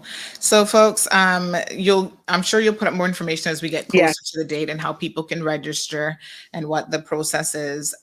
So if you're in the constituency of Prospect and that general area, please folks, know that there might be an opportunity to send your child. One of 50 slots could be available. Maybe you've got more than one kid that might be able to get in. Yeah. And it's about safety, to be honest. And we want to have the ratio of volunteers, those persons who are assisting us. And we have to look at capacity. People may see some construction, which is all temporary. I have to make it clear. It's a deck. It's a stage that we're building out around the back. It's temporary. There's nothing permanent. I don't own the property. I got permission from the landlord. And that's really in preparation of the summer camp. And we see so much usage of that exterior space, understanding outdoor activities is much safer. We can use that as a stage for future performances, and we have great plans for the space. So again, I want to thank the landlord for giving me that permission to put down this temporary stage that will be semi-covered. Again, it is rainy season coming up, and which has started early. So we just feel that great things are going to come out the place, and the Prospect constituents will definitely see where that office is working for them. What some people may also see, and it's in partnership with me putting out and communicating with NRA and dealing with my colleague of infrastructure and works, is that the installation of lights that have been asked for quite some time now has been put up. We are dealing with the drainage, the drainage and flooding issues, especially down in the Bedrock Circle. That continues, and that's on Raven Avenue in the Spots Newlands area. A rough work is still going on. We know that some of the residents were complaining of the potholes. Bearing in mind the first time that we spoke in regards to these things, there were roads that has been neglected in the Prospect electoral district going back almost 20 years. In less than a year, I've had a lot of these road issues addressed, and we're dealing with the flooding issues in Bedrock Circle. And that is actually a pilot for what we're going to deal with the larger scale. Once that's completed, because of the east-west arterial, it's created a basin back there. That's being is continuing, and the people of Bedrock Circle will be able to rest easy once everything is done there. Another huge win, and I thank Ministry Miss Julie, for bringing to Cabinet, where we advise His Excellency the Governor to approve vehicular public right-of-way over Crown land, and that's there's some roads to be included into the government infrastructure roads network, and these roads consist of Domino Street, Satinwood Street, Maho Street, Egert Street, Egert Lane, and Devon Road. These now we've sought the Governor's blessings for these vehicular access to now be put into the actual government road network, because that provides access to a lot of residential home within the Red Bay Prospect electoral district, especially 1-2 borders with Red Bay. But again, it's just how these electoral boundaries are cut out. You will often hear me say Red Bay Prospect constituency. It's just amazing how it is. But at the end of the day, we're all one people. So these roads are now into the government road network. The East-West Arterial, also the guardrails there behind the residential home of the Frank Hall subdivision. We knew that there was a motor vehicle accident that pretty much what stopped that car from going in residents' back door was a light pole. Now these residents, they've had their shrubbery pushed back into their property. Their fence has been removed, and now we have security guardrails to give added security to those homes. So Sandra, a lot of things is happening in Prospect. We're dealing with the issue of speeding. Bless her soul, Miss Balderamas, who's no longer with us. She advocated for speed bumps for over 10 years that I know of for sure.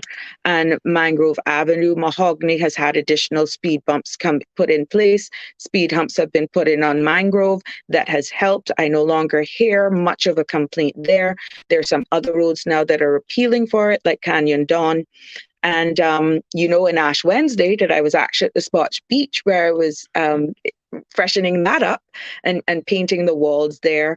The people of the Prospect, that is one of our major public beaches that we still have access to, thank God, and they're appealing for some place to wash off their feet and changing room. Now, long before that request came out, I had already engaged with the Minister for Parks and Recreation speaking about that, and I'm going to follow up on the plans for that as well. So great things are happening. We have also had meetings with the community police and been introduced. Some of the pictures are on my Facebook page, and building those relationships. I have requests for additional surveillance.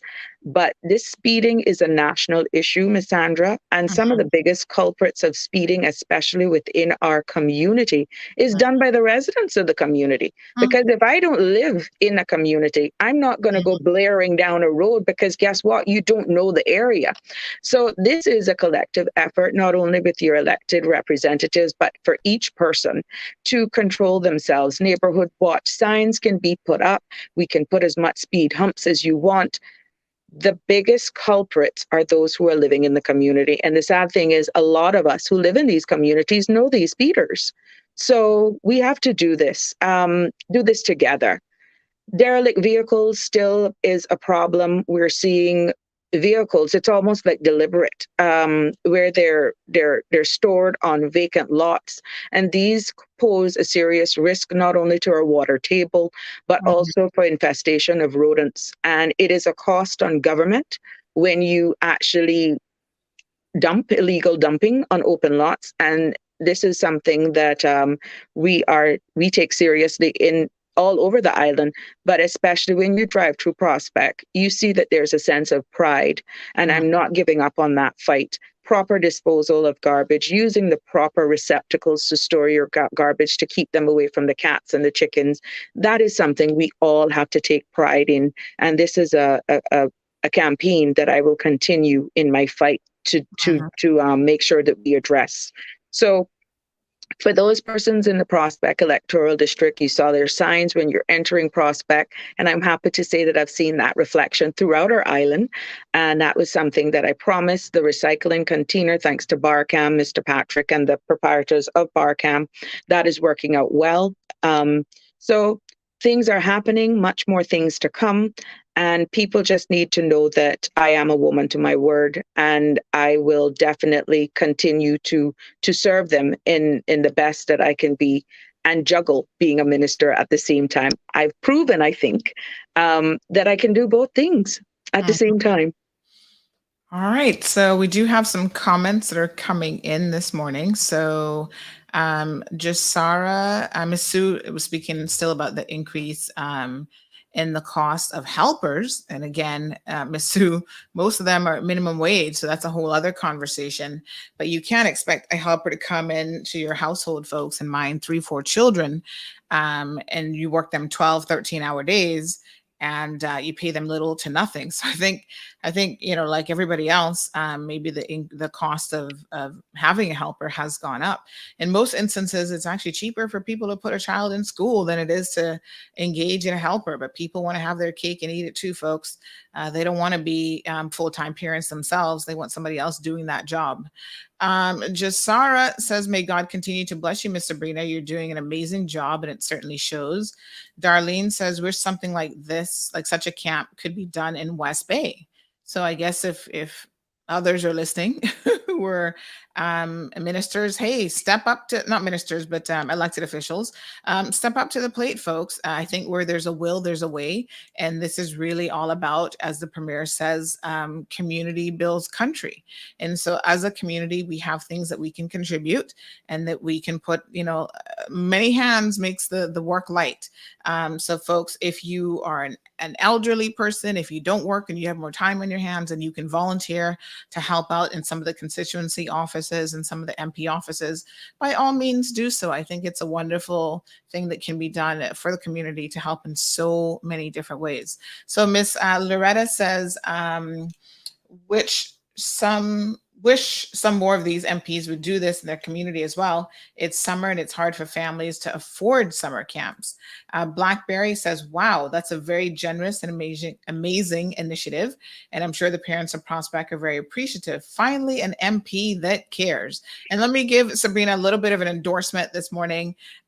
Folks, this is the first time, to the best of my knowledge, that Prospect and that whole community, which would include the Red Bay area, has had a MP office that you could actually physically go to, and it was designated as that, not a shared house where they met in the back of their, out by their pool or whatever, but like a proper MP office. It is staffed, and there are people there who are responding to queries and booking her appointments. On that note, we do have a lady who has messaged to say that she's been trying to get a hold of you, Sabrina, but she's not had any luck in doing so. So she says that she wants to speak to you about something to do with Tropical Storm Grace and a fallen tree that caused some damage. So I'll send you those messages so that you can ensure that your office assistant reaches out to her to book that time for you. Not a problem. Sure. So Miss Moya says, good morning to Grace. So good to see you. Sue also says, well done. This is so much needed for the children during the summer. Moya says, great job, Minister. We see your heavy involvement in your community, and we thank you for your continuous efforts.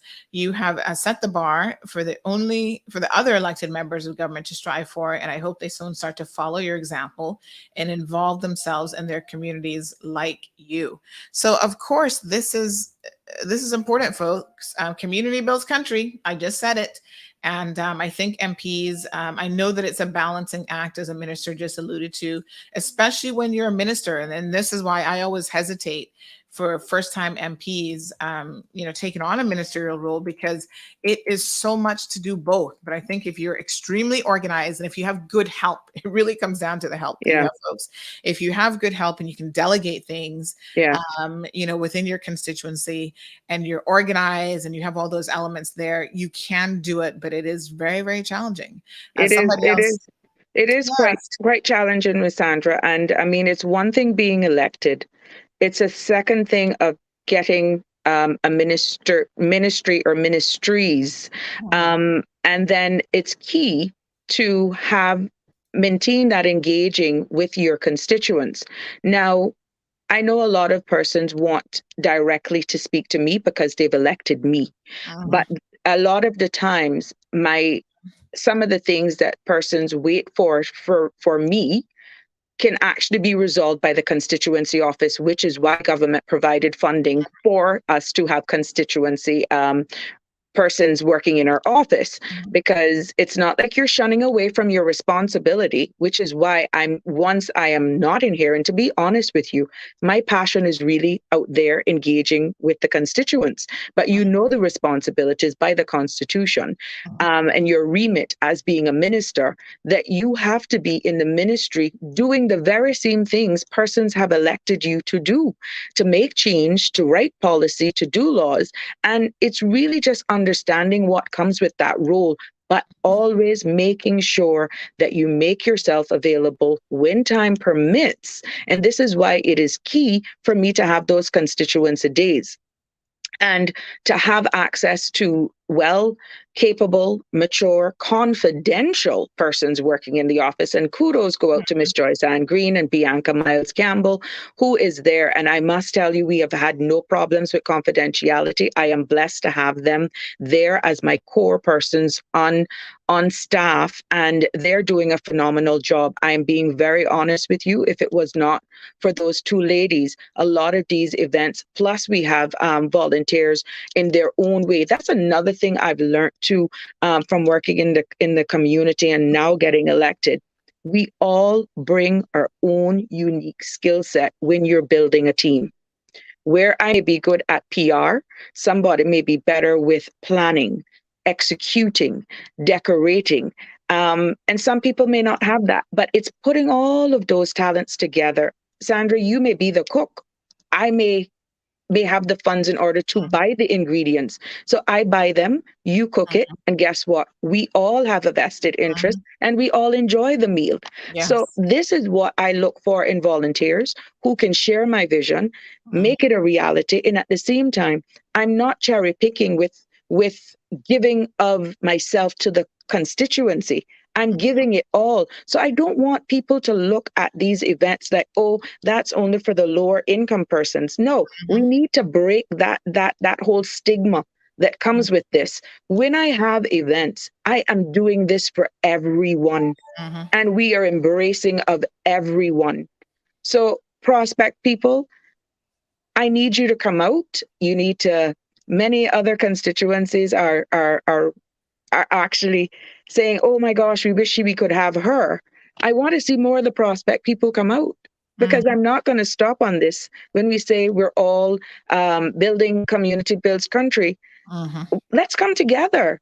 Nobody's there going to be asking for a handout. Nobody's going to beg you. We're just there fellowshipping together and enjoying the moment. It's amazing after the event on Saturday, how cool it was sitting down under the tent for the few ladies that were left. It's like they didn't want to leave. If it wasn't for Miss Kathy's daddy's funeral, I would have probably been there until after 3. And the event had long passed. Some, they were a little, 7 o'clock, why are you doing it so early? And they thanked me for coming. So these are the things that we're breaking, that stigma, breaking that whole myth that comes about when a politician puts on an event, it's only for a certain class of people. No, that needs to stop. We're all one. We're all one. And I'm hoping, you know what too, Sabrina MP, is that I think about when something happens in the community, when something bad happens, there's a robbery, there's assault of everybody's then, oh my gosh, what's going on? And people are then engaging and talking, whether it's in their, WhatsApp groups or whatever. But outside of that, you should know who your neighbors are. You should try to have a good, neighborhood watch program going, engaging with neighbors and all these other things. So I think that maintaining those community relationships are important, and sometimes you just need to socialize so that you know who should be in your neighborhood. Sometimes after dark and you see people kind of around, you're like, I don't know that young man, or yes, I do know him. I knew who his parents are, and I'm seeing him engage in antisocial behavior, and I'm not afraid to go up to his parents and say, hey, why is your kid on this illegal bike running up and down Prospect Drive every day, endangering his life and the lives of others? So I think that these functions are an important way for all of us to engage with each other and to continually build, these community relationships. And empowering each other. The kids get to know their friends. Parents get to know each other. those persons who are working in our homes when we're at work. You get to know helper to helper. It's just amazing what comes out of these events and how we can inspire. It's a networking opportunity as well. You never know what could come up from these events. Just come and engage and just open up. Open up. All right. So Miss Darlene says so many churches in the communities, they should be used for school holiday camps instead of them being closed, as if the churches are only for them, the churchgoers, or so-called themselves Christians, but their fruit do not look as good as they say. Nathina says, why not build a facility to help the elderly or unfortunate? I think is the only elderly facility we have is the one in East End still open? That was a Yes, that's still daycare. open. That's it. That one Well, is I still think the community development and those facilities, to be honest, is managed by Mr. Ebanks, Andre Ebanks, Minister Ebanks. And I know that he has great plans in store. I'm not going to speak for my colleague, but yes, I do agree that this is something that is actually needed. And I'm quite sure when the time is right, he will be on your show to let you know, or he will definitely make it public knowledge. I'm just letting people know what I'm doing. And as a government, any capital projects, we definitely have to support it all at the same time. So it's all about collective responsibility. So Nathina is saying, why not bring back what Mike Adams used to do in the summer? He used to have kids fun programs and support kids programs by sponsoring a few kids. So, well, I think she's going to be doing her own thing, a version of that. Miss Morna says, more power to my MP, prospect all the way. Miss Annie Rose Scott is joining us. She might be all the way in Cayman Brac. She says, sure wish something similar to this could be done for the youth of Cayman Brac, as opposed to our government reclaiming the Youth Development Center, especially during Child Month and upcoming summertime. Miss Annie Rose, can you tell us what the government has reclaimed it for? Because I'm not really sure what that means. But yes, youth development, folks, is so important. And by the way, we are in the month of May, and this is Child's Month. So all of this is a good conversation to be having around this time in any event. So some of the other things that you've been doing in your constituency, I saw that you met with some of the police community officers. Yes. So tell us a little bit about what's happening on that front. Yes, the beat officers now that are working in the community, they assist the police in surveillance and they build communities. And I had a meeting with them in the constituency office where I was introduced to Miss Natoya Goldburn and Mr. Asher Moore, who would be on the ground. Our constituents were used to in Mr. Donaldson, but now he has gone to the eastern districts, and Mr. Montague and Inspector Sergeant Lang and Pompey, they were all there to show that even though we have become accustomed to Officer Donaldson, that we still have proper coverage within the Prospect area. So that was quite good as well, to be honest.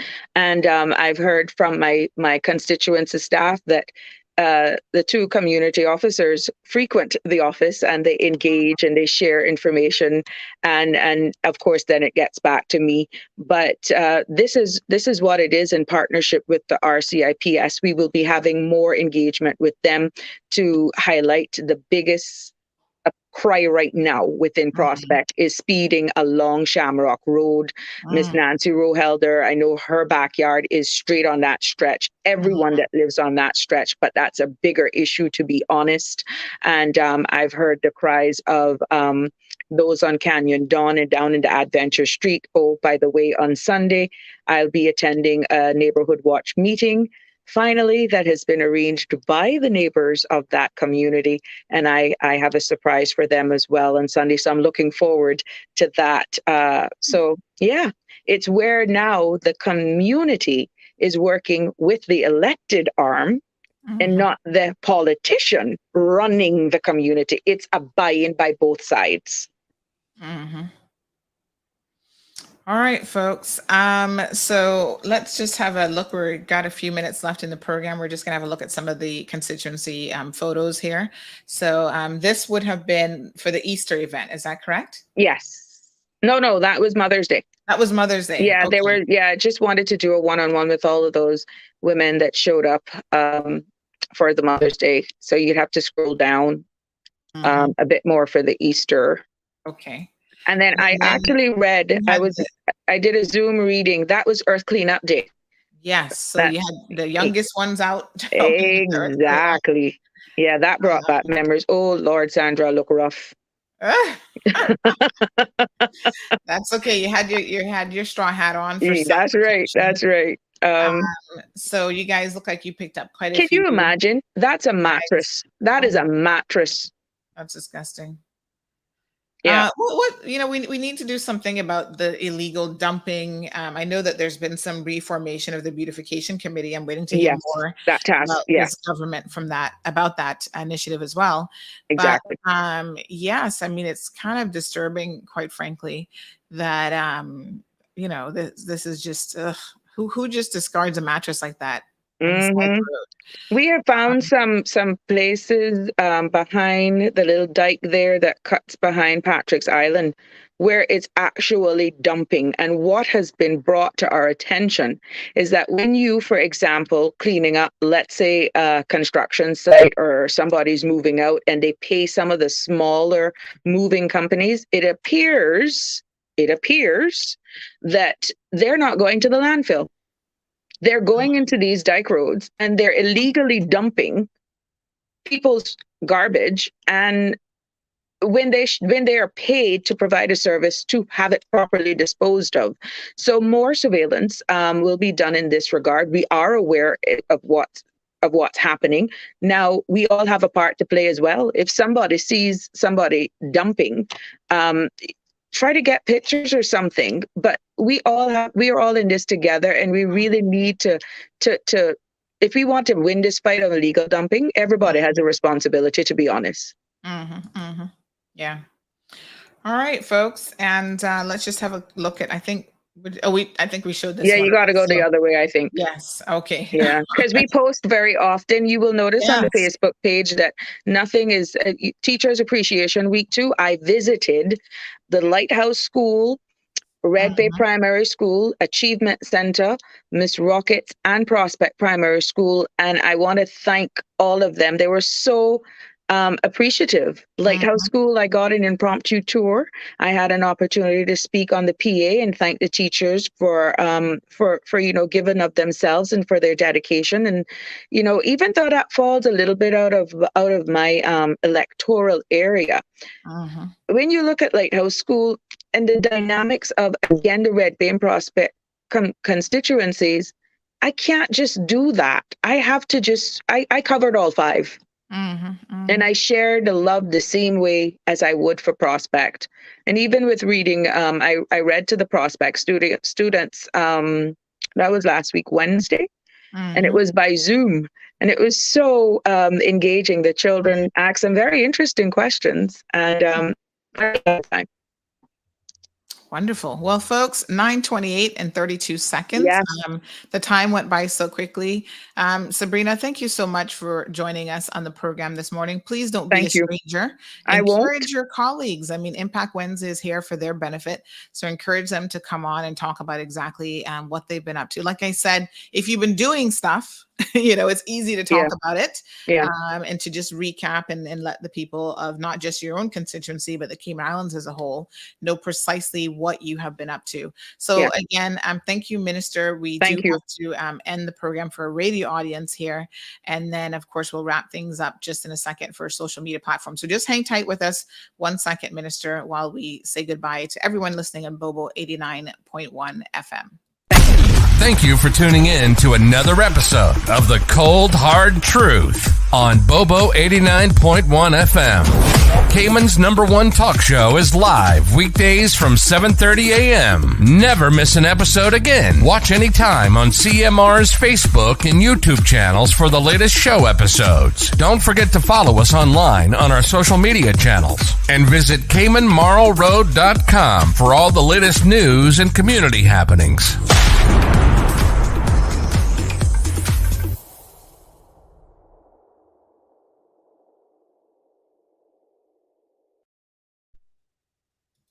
All right, folks, I think our timing was just about perfect this morning for radio audience. So just a reminder, by popular demand, the show will be extended for radio and for here as well, starting on Tuesday. So Monday is a public holiday, and on Tuesday we're going to go straight up until the 10 o'clock hour. On most days, there's some days when we might have to jettison off to court, and so on those days we'll make some slightly different arrangements. But yes, on most days, folks, we will be here right up until 10 o'clock. Popular demand. A month in, people are already saying we need you more. Listen, I've got people who are saying, "Can you start the show at 7 o'clock?" And I'm like, "Listen, y'all pushing it now, you know." That's well, like again, thank you, Sandra, for providing this outlet, because many a times, if people don't subscribe to, let's say, your MP's Facebook page, they may miss out on actual things that is happening. But the good thing, when you're impacting and making a difference directly in the constituency, people see the street lights being put in place. They see the speed bumps. They can see the changes on the ground. But it's good for you to provide this outlet for us that really focus on what we're doing within our respective constituencies. And I thank you for that vision, and I thank you for this outlet. But I have to jet set off now, because it is Nurses Appreciation Week, and shout out to today's officially Nurses Appreciation Day. So I'm heading off to HSA, where I'm going to be giving a few words to the nurses over there. And that's my life. When I'm finished with that, then a day, you need to do a highlight of the day in the life of a minister. I keep telling, listen, if you want to be the first one, because I've been saying this for over a year now to the PAC government, and no one has jumped on it yet. So if you're ready, I'm ready. The day in the life of a minister. So you know exactly what you've elected that minister, and I will definitely take you up on the offer. Don't make anybody cut in front of me now, you know. But yes, we'll arrange it. What it's like to be a day like really. I gotta get up extra early that day. Exactly. So exactly. Yes. Miss Lucille says, "Good morning, Sandy. Let Miss Sabrina know that I'm listening and I love her so much. Mom is good, but she is very proud of you. God bless." Oh, thank you. Thank you so much. All right, Sabrina, have a wonderful day, Minister, and say hello to all of the wonderful nurses for us. I will. Just say the CMR family. Thank you. Have a great day. You too. All right, folks. Minister of Health and Wellness and MP for Prospect. The purpose of the Impact Wednesdays is for them to really share what they're doing at the constituency level. And as you can hear, she's been really, really busy. So tomorrow's show, you guys want to make sure that you tune in bright and early, child, because we got a lot going on for you. Here is what we've got on tap for tomorrow. UCCI is going to pop into the studio and have a word with us about an initiative that they have going on. They've gotten some funding for a special project, and they want to tell you guys about it, because this is something that can and will benefit Caymanians. We have Miss Jane Ebanks, the lady who's been living on the beach. She wants to come on the program. She wants to talk to us because she says, in her words, that she's not a scammer, and she's gotten a bad rep from people talking about her. Y'all don't want to miss this one, honey Jill. Spread the word. All I can tell you is that's going to be hot, and then hot some more.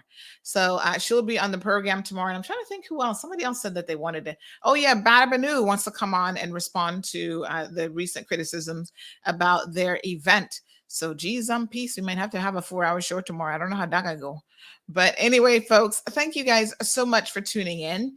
It's Thursday. Tomorrow is Friday the 13th. It's going to be hot. We will see you guys tomorrow morning.